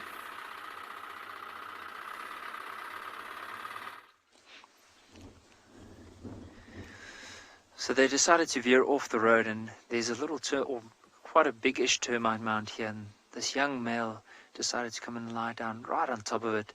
The others are moving off, but this one he might just be keeping an eye on everyone. I don't know if there is a chance they might have smelled something, and because of that they are slowly moving through this dense area to see if there's any possible opportunity for a meal tonight. But see how he's carefully scanning. He's going to definitely make sure that he doesn't stay behind, because then he might potentially miss out on a meal by the time he gets there. So he just wants to try and stay as close to the pride as he possibly can.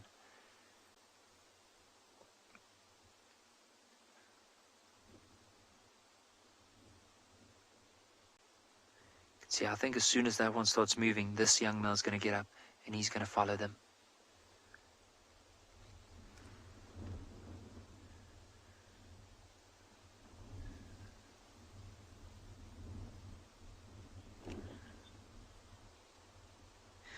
Tammy, I do agree with you. Like, I think a lot of our viewers and a lot of the rangers and trackers, this lion has really gotten quite a big soft spot in our hearts, especially because of the fact that he's been so persistent and he's been able to push through all of this, especially that injury that he had, and he's been able to survive. And that's, I mean, being a lion at that age is probably one of the most difficult periods that he'll be in. Of course, that and later on in his life. But I think as once he pushes through this and he's able to survive, like, he's going to be a majestic male lion.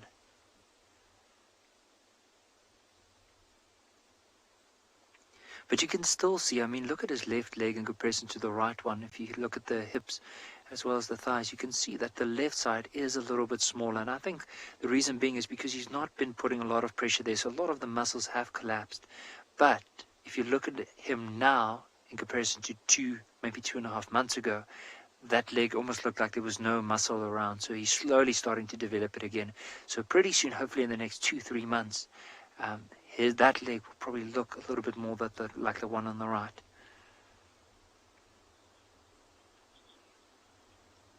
Alamua, he definitely has a good attitude. Just look at his stance. Look at even his little bit of mane that he has, how the wind's just blowing through it. There he goes. He's on his way. He's like, okay, don't want to be left behind here when there's possible dinner waiting.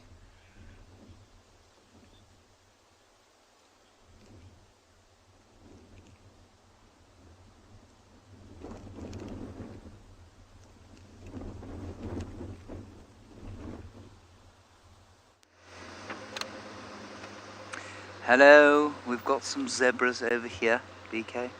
There they are. Oh, they've run away now already. No, there they are. They are moving away. We've got bottoms. Let's go a little bit forward. Gosh, I do not envy any of these creatures out here. Some wildebeest, some impalas. Now we can get a nice one of the zebras. There we go.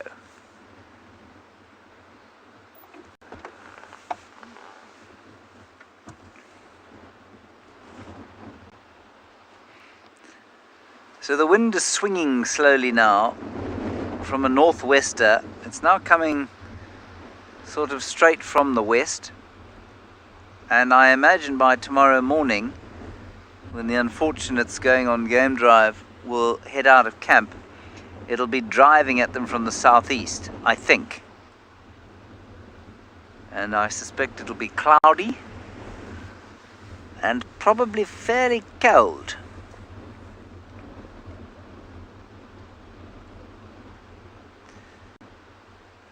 And whatever happens, the wildebeest, impala and zebra of these clearings will be very, very pleased when the sun finally comes up again tomorrow morning. It's somewhere around 06:45, I think. Well, maybe 7 o'clock actually. But it'll be light before then.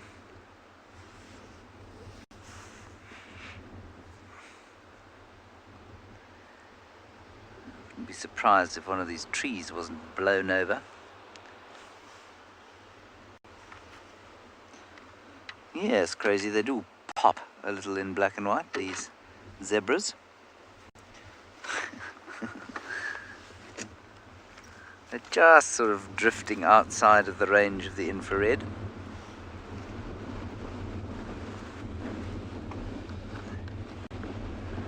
Gosh, wind ain't getting any softer. Alright everybody, that's it from me for this last session. I'll be back again, I think, in about 4 weeks' time. It's been a huge pleasure, as always. Greatly disappointed not to have seen Tandi's young cub, who the Torchwood people have called Wolfie, not his official name. I will see you all in about 4 weeks' time. Thank you for your questions and comments and all your support. Bye-bye.